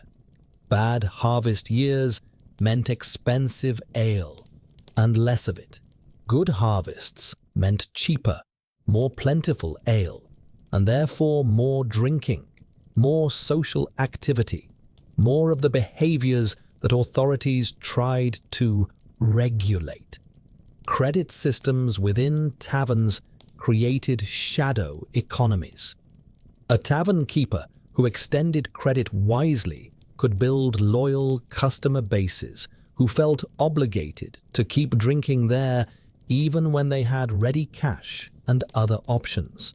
But extending credit unwisely could bankrupt a tavern keeper, especially in times when economic hardship made debt collection difficult or impossible. The tavern keeper's ledger, whether kept in writing or in memory, was a map of community relationships, obligations, and trust. The drinks themselves evolved over the medieval period. Early medieval ale was quite different from late medieval beer. The gradual adoption of hops transformed not just the taste, but the entire economic structure of brewing and selling drink. Hopped beer's longer shelf life meant that tavern keepers could buy from distant breweries, breaking the local monopolies that alewives had maintained. This technological change had social consequences, gradually shifting brewing from women's domestic work to men's commercial enterprise. Regional variations in drink reflected local agriculture and traditions. Some regions favored ale made primarily from barley. Others mixed grains, using wheat, oats, or rye, depending on what grew well locally. These differences in grain composition created flavor profiles that locals could identify instantly, making each region's ale distinctive. Travelers moving between regions experienced these variations as part of the adventure of travel, markers of distance from home as clear as changes in dialect or architecture. The strength of drinks correlated directly with social status in complex ways. The strongest ale was often reserved for important occasions and important people. But paradoxically, the ability to drink large quantities of strong ale without losing control was itself a marker of status, suggesting you had the constitution and experience to handle it. This created interesting dynamics where people sometimes competed to prove their capacity. Drinking more than wisdom would suggest in order to establish social dominance. The psychology of gambling in medieval taverns reveals universal human impulses that transcend time and culture. The thrill of risk, the fantasy of sudden wealth, the social bonding through shared activity, all of these pulled people toward dice and cards, despite the rational knowledge that the odds favored the house or the luckier players. Medieval gamblers developed sophisticated superstitions and rituals around their play. Some believed that certain times of day or phases of the moon favored certain numbers. Others had elaborate preparations before throwing dice, breathing on them, whispering prayers or curses, kissing them for luck. These rituals serve psychological purposes, giving gamblers a sense of control over inherently random outcomes. They transformed pure chance into something that felt like skill, making losses easier to rationalize and victories more personally meaningful. The social dynamics around gambling tables reveal medieval society in miniature. Status hierarchies that governed daily life didn't simply vanish at the gaming table, but they did become more negotiable. A wealthy merchant and a poor craftsman might play as ostensible equals, their money equally valid in the game's economy. But subtle reminders of real-world status persisted in how much each could afford to lose. in who bought drinks for the table, in whose jokes got laughs, and whose were ignored. Women's participation in gambling was complicated and highly dependent on local customs and individual circumstances. Respectable married women generally didn't gamble publicly in taverns, though private gambling at home was more acceptable. Women who ran taverns sometimes gambled with customers, using it as entertainment and as a way to keep customers engaged and drinking. Women on the margins of society, prostitutes and performers, sometimes gambled openly, their already compromised reputations giving them freedoms that more respectable women couldn't claim. The economics of gambling created both winners and losers, obviously, but the distribution wasn't random. Skilled cheaters and professional gamblers moved between taverns, seeking out inexperienced or drunk marks who could be separated from their money. Tavern keepers had to make difficult decisions about allowing these professionals to operate. On one hand, they brought energy and activity to the tavern. On the other hand, locals who lost badly might blame the tavern keeper for allowing them to be cheated. Debt from gambling created complicated social situations. When a worker gambled away wages meant for family food, when an apprentice lost his master's money, when a merchant ruined himself chasing losses, these weren't private failures, but community problems. Medieval society lacked the social safety nets we take for granted. Families of gambling addicts faced genuine destitution. Communities had to decide whether to help, to punish, or to look away. Some gambling was explicitly illegal, particularly games deemed purely chance-based rather than skill-based, though this distinction was often more legal fiction than reality. Authorities passed laws restricting gambling hours, prohibiting certain games, or banning gambling by certain classes of people. Enforcement was inconsistent, often triggered more by particularly egregious cases that demanded public response than by systematic policing. The moral crusaders who condemned gambling made arguments that sound familiar to modern ears. Gambling encouraged people to seek wealth without work, violating the divine order that mandated earning bread by the sweat of one's brow. It led to family impoverishment and social disorder. It created occasions for violence and crime. It wasted time that could be spent productively or in spiritual improvement. All of these arguments were true, yet gambling persisted, testament to the strength of human impulses toward risk and hope. Games beyond gambling served important social functions. Board games like tables provided entertainment that lasted for hours, keeping customers in taverns drinking steadily rather than consuming their ale quickly and leaving. They created opportunities for conversation and social bonding that might not happen in pure drinking situations. They appealed to people who wanted mental engagement along with their physical relaxation.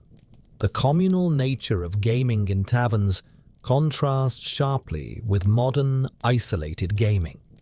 Medieval players were always aware of spectators, of the social context, of their performance being watched and judged.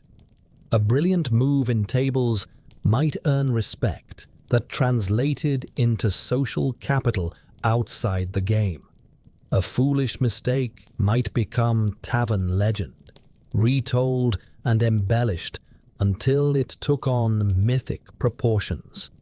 Physical contests and demonstrations of strength were evening entertainment before widespread alcohol consumption made such activities dangerous. A contest between the two strongest men in the village could draw crowds of spectators making side bets.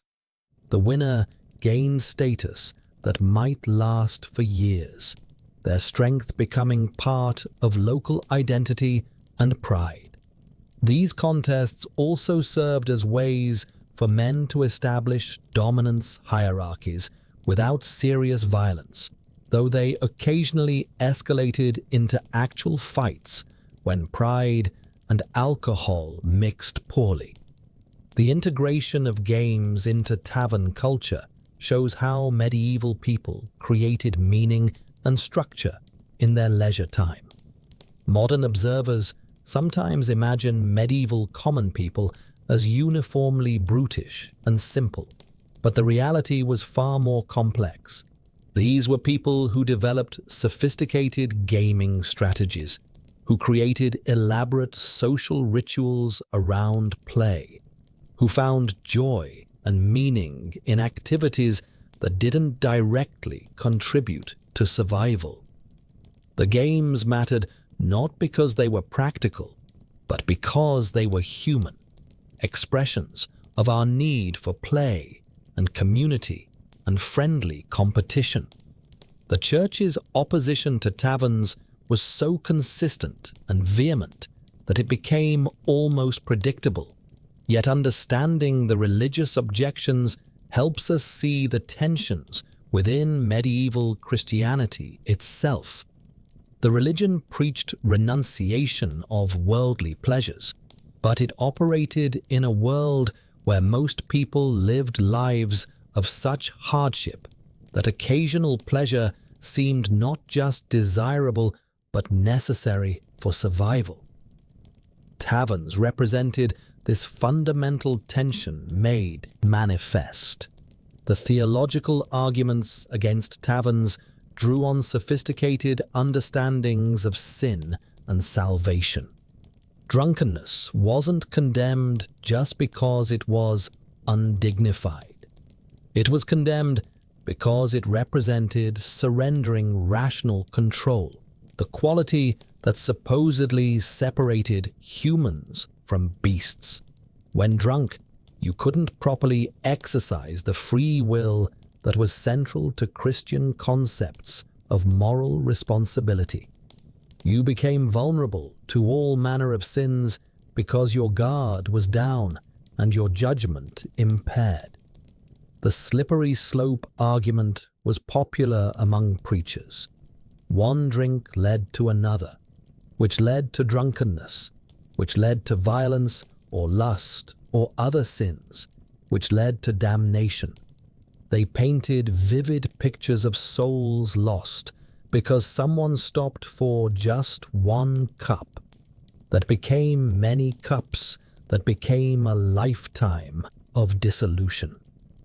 These cautionary tales were meant to inspire fear, and they probably succeeded with some listeners, though not enough to empty the taverns. Some religious critics took a more nuanced position, acknowledging that moderate drinking wasn't inherently sinful, but that taverns made moderation difficult. The social pressure to keep drinking, the availability of unlimited ale, the loosened atmosphere, all of these made taverns occasions of sin, even if drinking itself wasn't sinful. This more sophisticated argument recognized human weakness rather than condemning human nature. The critique of tavern economics also had religious dimensions. Spending money on drink meant less money for charity, for supporting the church, for providing for family. It represented choosing immediate gratification over long-term responsibility.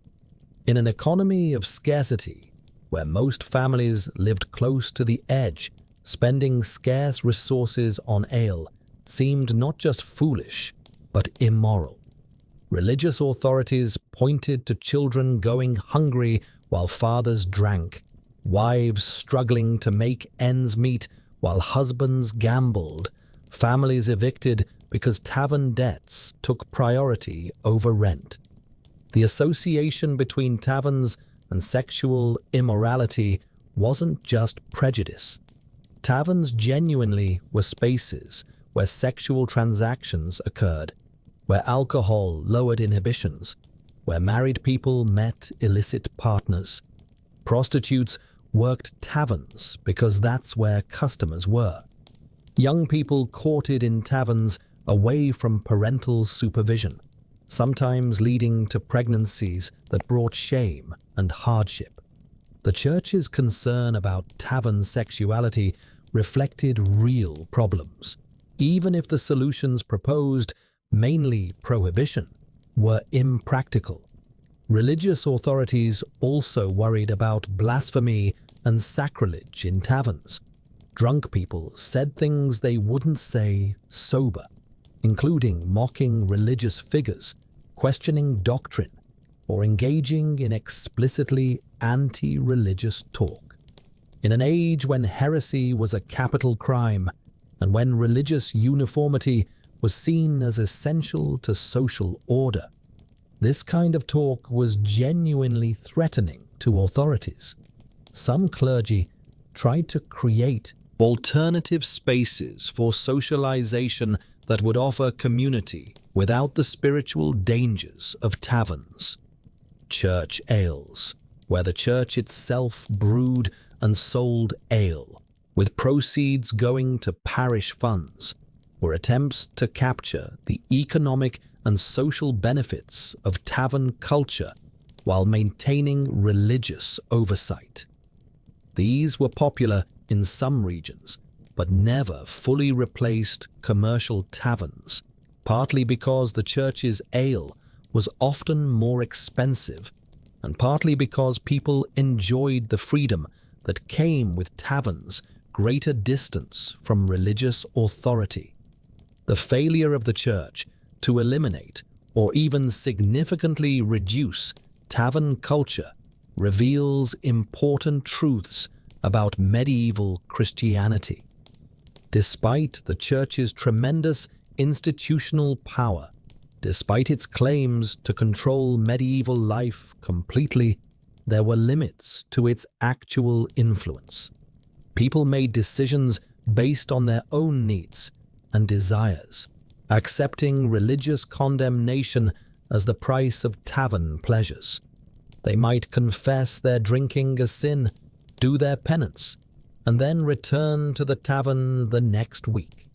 This cycle satisfied formal religious requirements while allowing continued enjoyment of forbidden pleasures.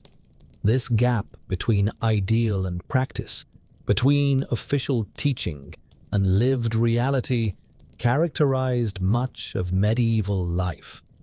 The church taught that life should be oriented entirely toward the next world, toward salvation and spiritual perfection. But people had to live in this world, with all its hardships and limited pleasures. Taverns offered brief respites from lives of labor and worry. For most medieval people, that was worth the price of religious disapproval and whatever sins might accumulate. The evolution of overnight accommodations in taverns tracks broader economic and social changes in medieval Europe. Early medieval inns were simple affairs, offering little more than floor space near the fire. As trade increased and travel became more common, inns began offering more elaborate accommodations to compete for travelers' business. This evolution wasn't uniform or linear. Wealthy trading cities had sophisticated inns, while rural villages might offer only the most basic shelter. The development of separate sleeping rooms represented a significant advancement, though one that came with trade-offs. Privacy and security were genuine benefits, but separate rooms also isolated travelers from each other, reducing the chance encounters and conversations that often happened in communal sleeping spaces. Some travelers actually preferred communal arrangements, finding them more sociable and less lonely than spending the night alone in a small, dark room. The bed's role in medieval culture deserves attention beyond its function as sleeping furniture. Beds were significant investments for anyone who owned one, often mentioned specifically in wills and carefully maintained across generations. Inn beds, used by countless strangers, couldn't have the same personal significance, but still represented substantial capital investment for innkeepers. The quality of beds available said much about an inn's aspirations and customer base. The persistent problems with bed bugs, fleas, and lice weren't just nuisances. They were genuine health concerns in an era with limited understanding of disease transmission. While medieval medicine didn't connect these parasites to specific diseases, people certainly understood that insect bites could become infected, that constant scratching disrupted sleep, and that heavy infestations were deeply unpleasant. Remedies existed, ranging from herbal preparations meant to repel insects to more drastic measures like burning infested bedding entirely, but none were fully effective. The social geography of inn sleeping arrangements reflected broader hierarchies. The best rooms went to the wealthiest customers who could pay premium prices. Merchants, minor nobles, and well-off pilgrims might secure private rooms or at least private corners of shared spaces. Common laborers and poor travelers made do with spots on the common room floor or in the hayloft. This stratification extended even to communal spaces, where better spots near the fire or on raised platforms went to those who could pay or whose status commanded respect. Women's experiences of inn lodging were dramatically different from men's, shaped by constant concerns about safety and reputation. A woman traveling alone faced assumptions about her character and morality, as respectable women weren't supposed to travel without male protection. This meant women travelers were often assumed to be prostitutes, pilgrims, or women fleeing something, none of which guaranteed respectful treatment. Innkeepers who offered special protection to female travelers might charge premium prices, knowing these women had few alternatives. The morning routines in inns were carefully choreographed around the practical realities of limited facilities. With perhaps only 1 or 2 water basins available for washing, customers developed informal protocols about who used them when. More aggressive or status-conscious customers claimed early access. Others waited patiently or did without. Chamber pots were emptied by servants if the inn was prosperous enough to employ them, or by customers themselves otherwise, usually into designated areas behind the inn that became quite unpleasant by modern standards. Breakfast, when offered, ranged from substantial to meager, depending on what customers paid and what the inn provided. Some innkeepers saw breakfast as an opportunity to use up leftovers from the previous night, offering cold pie or stale bread that they couldn't sell fresh. Others took pride in providing good morning meals, understanding that satisfied customers would recommend their establishment to other travelers. The reputation networks among travelers were powerful. A series of bad reviews could seriously damage an inn's business. The checkout process involved settling accounts that might be complicated. Room costs, meals eaten, drinks consumed, stabling fees if applicable, laundry if that service was offered, all needed to be tallied and paid. Disputes over bills were common, with customers claiming they'd been overcharged and innkeepers insisting their prices were fair. Without written itemized bills, these disputes came down to memory, reputation, and negotiating skill. Some customers had regular arrangements with certain inns, settling their accounts monthly rather than nightly, creating credit relationships that bound them to particular establishments. The psychological aspect of departing an inn varied dramatically. For travelers continuing long journeys, departure meant steeling oneself for another day of travel's hardships, leaving the relative comfort and security of the inn for the uncertainties of the road. For locals who'd stayed over after drinking too much, departure meant facing the consequences of the previous night, whatever those might be. For merchants concluding business, departure might bring satisfaction at deals completed or frustration at opportunities missed.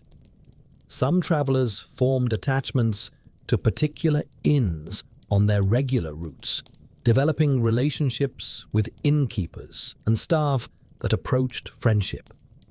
These regular customers received better treatment, more flexible credit terms, and insider information about road conditions or local opportunities. For innkeepers, regulars provided stable, predictable income and often helped establish the inn's reputation through word-of-mouth recommendations. The morning after experience in medieval taverns was harsh but remarkably consistent across social classes.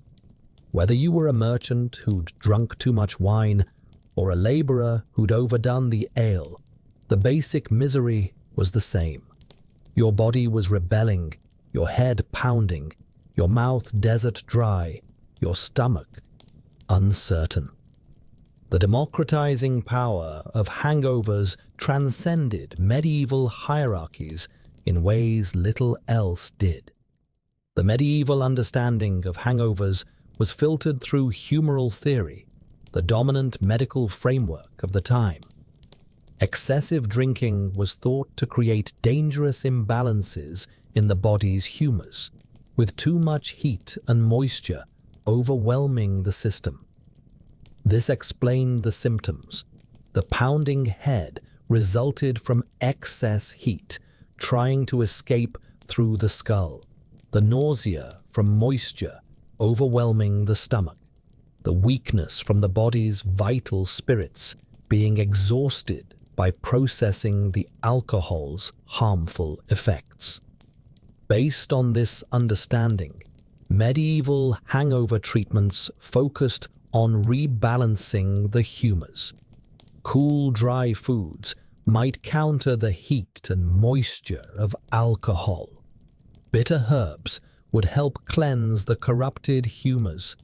Bloodletting, for those wealthy enough to afford it, would literally drain the excess problematic humors from the body. Whether these treatments actually helped or just gave sufferers something to focus on, besides their misery, is debatable. But belief in their efficacy was widespread. The hair of the dog cure, consuming more alcohol to ease hangover symptoms, had medieval devotees just as it has modern ones. The logic made a certain twisted sense. If the problem was your body's reaction to alcohol leaving your system, then putting more alcohol in would ease that transition, that this merely postponed the reckoning and risked creating a cycle of continuous drinking was recognized by some but ignored by many. The social consequences of hangovers extended beyond personal misery. A craftsman who couldn't work effectively because of hangover cost his workshop productivity and might face punishment from his master. A merchant whose head was fuzzy might make poor business decisions or miss opportunities. A servant who couldn't perform duties properly might be beaten or dismissed. The economic costs of widespread hangover-induced inefficiency across medieval society must have been substantial, though no one calculated such statistics.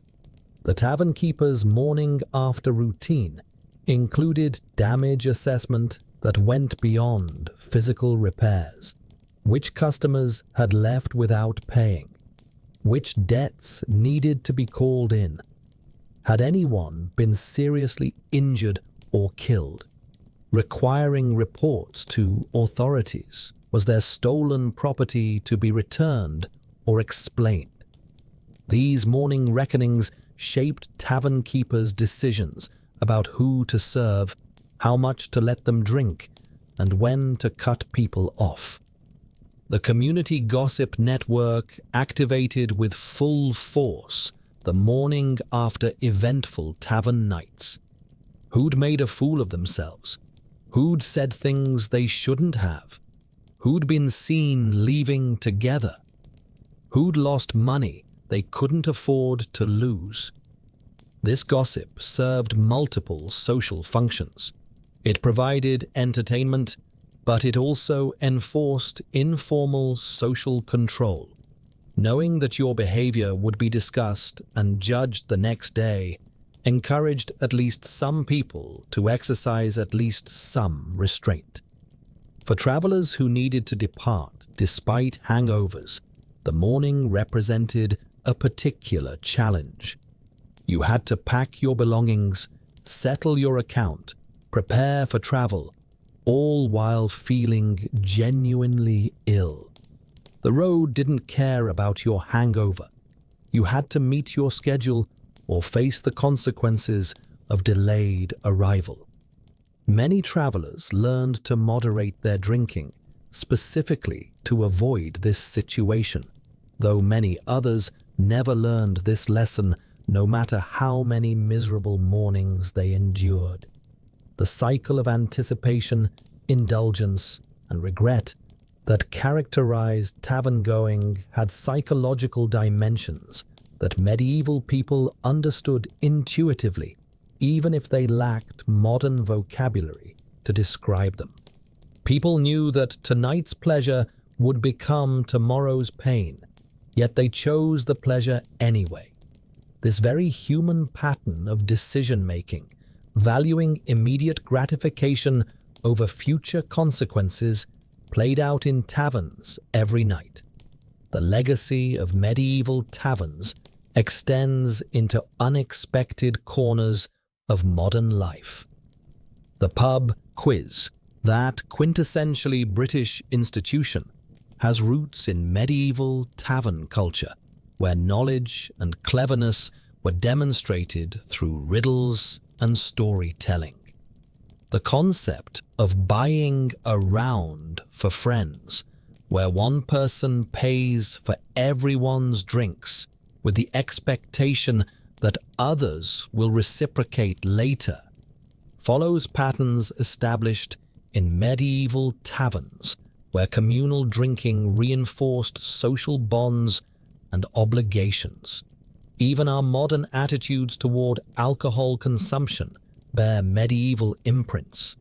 The tension between viewing drinking as social lubricant versus social problem, the debate over individual rights versus community standards, the struggle to define acceptable versus excessive consumption, all of these echo medieval arguments. We've changed the vocabulary, and updated the medical understanding, but the fundamental questions remain remarkably similar. The architecture of modern drinking establishments still reflects medieval tavern design principles, often unconsciously. The central bar that draws people toward it, like the medieval hearth, drew customers to its warmth. The mix of communal and private spaces, allowing for both social mingling and intimate conversation. The careful calibration of lighting to create atmosphere. These aren't random choices, but solutions to enduring challenges of creating spaces where people want to gather and linger. The social function of taverns as information hubs evolved, but didn't disappear. Colonial American taverns were centers of revolutionary organizing, where independence was debated and planned. English pubs became centers of labor, organizing in the Industrial Revolution. In the modern era, before social media and smartphones, taverns and bars were still where people learned news and gossip, where community opinion formed. Even today, in an age of infinite digital connection, there's something valuable about face-to-face conversation in public spaces. The economic function of taverns also persists. Bars and restaurants remain important small businesses that employ significant numbers of people. They serve as incubators for chefs and bartenders who learn their crafts in busy, demanding environments. They provide gathering spaces for business networking, job searching, and deal-making. The informal economy that operated through medieval taverns hasn't disappeared. It's just adapted to modern forms. The cultural legacy includes language itself. Phrases like buying around, bar tab, last call, closing time, all emerged from tavern culture and remain in common use. Countless songs, stories, and artworks depict taverns and drinking establishments, continuing the tradition of cultural production centered on these spaces. The tavern scene remains a staple of historical fiction and fantasy literature, suggesting its enduring power in human imagination. Understanding medieval taverns helps us understand broader patterns in human society. We need spaces that aren't purely functional, that serve social and psychological needs beyond mere survival. We need places where we can be informal versions of ourselves, where social rules relax enough to let us breathe. We need opportunities for unstructured social interaction, chance encounters that might lead to friendships, business partnerships, or simply enjoyable evenings. The medieval tavern, for all its flaws and dangers, provided these things. It offered warmth in a cold world, company in isolation, flavor in bland existence. It gave people something to look forward to, a reward for surviving another day of medieval life's grinding hardships. These aren't small things. They're essential to human well-being, and no amount of moral condemnation or social regulation could eliminate the need for spaces that fulfill them.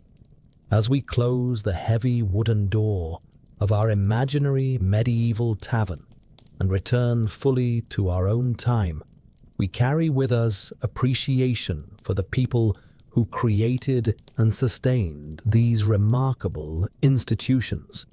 The tavern keepers who balanced profit against community service, who maintained order while allowing freedom, who created spaces that felt welcoming despite their rough conditions.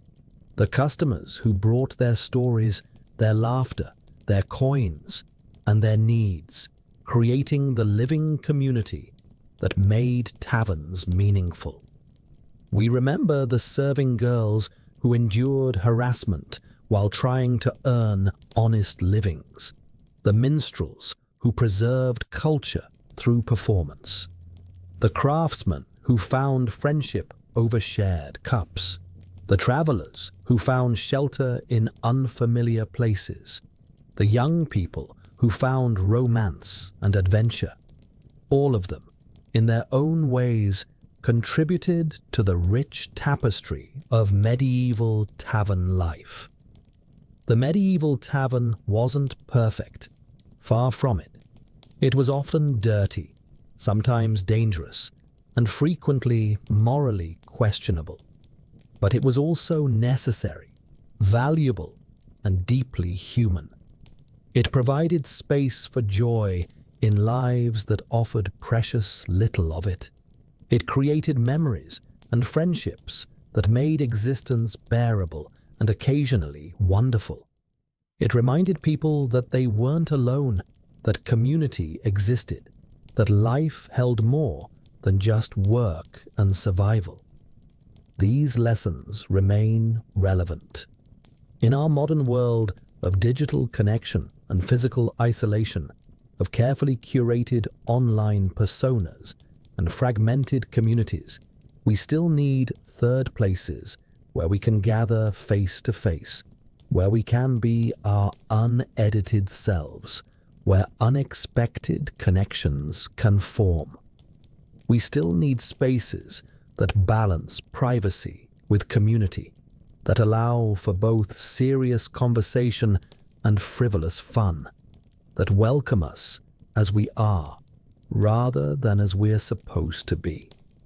The medieval tavern is long gone.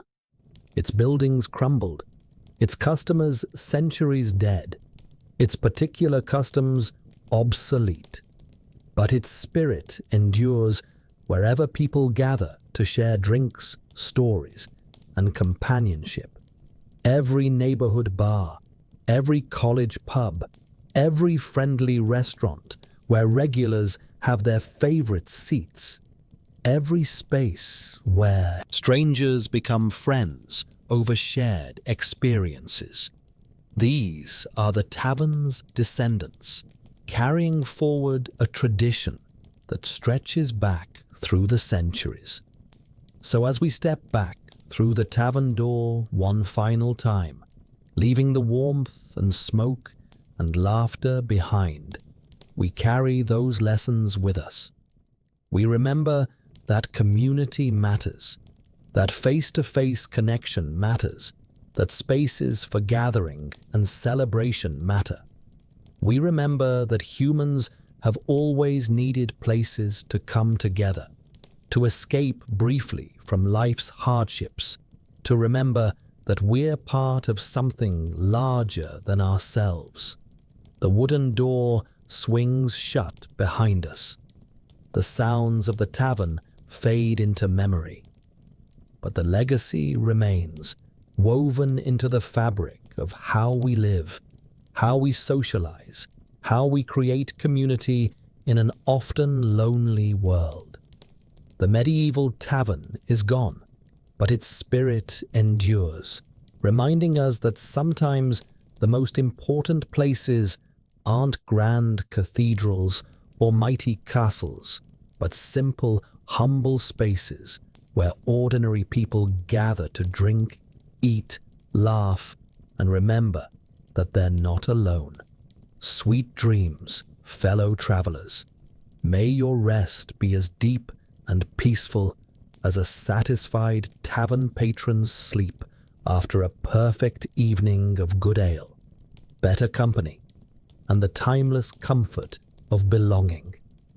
Until we meet again in another corner of history, where we'll explore more stories of how people lived, loved, struggled, and endured. Good night. The tavern door is always open, the fire always burning, waiting for the next weary traveler to push through and find warmth, community, and a moment's peace in a harsh world. Sleep well. The communal benches deserve special attention for what they reveal about medieval social dynamics. These weren't individual seats, but long, backless planks where strangers necessarily made physical contact. You couldn't sit at a communal bench without being aware of the people on either side of you, feeling their warmth, smelling their scent, hearing their breathing. This enforced intimacy made ignoring fellow customers difficult and created natural opportunities for conversation and connection. The absence of backs on most benches wasn't an oversight, but a deliberate choice.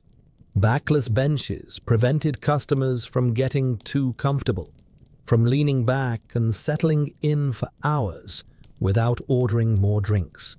They encouraged alertness and engagement, kept people involved in the tavern's social life rather than withdrawing into private relaxation.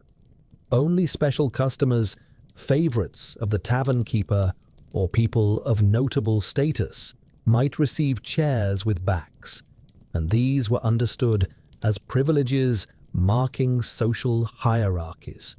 The worn smoothness of tabletops tells stories beyond what archives record. Each knife scratch marked a moment when someone was eating, telling a story, making a point with emphatic gesture. Each carved initial represented someone trying to leave a mark, to say, "I was here, I existed, I mattered."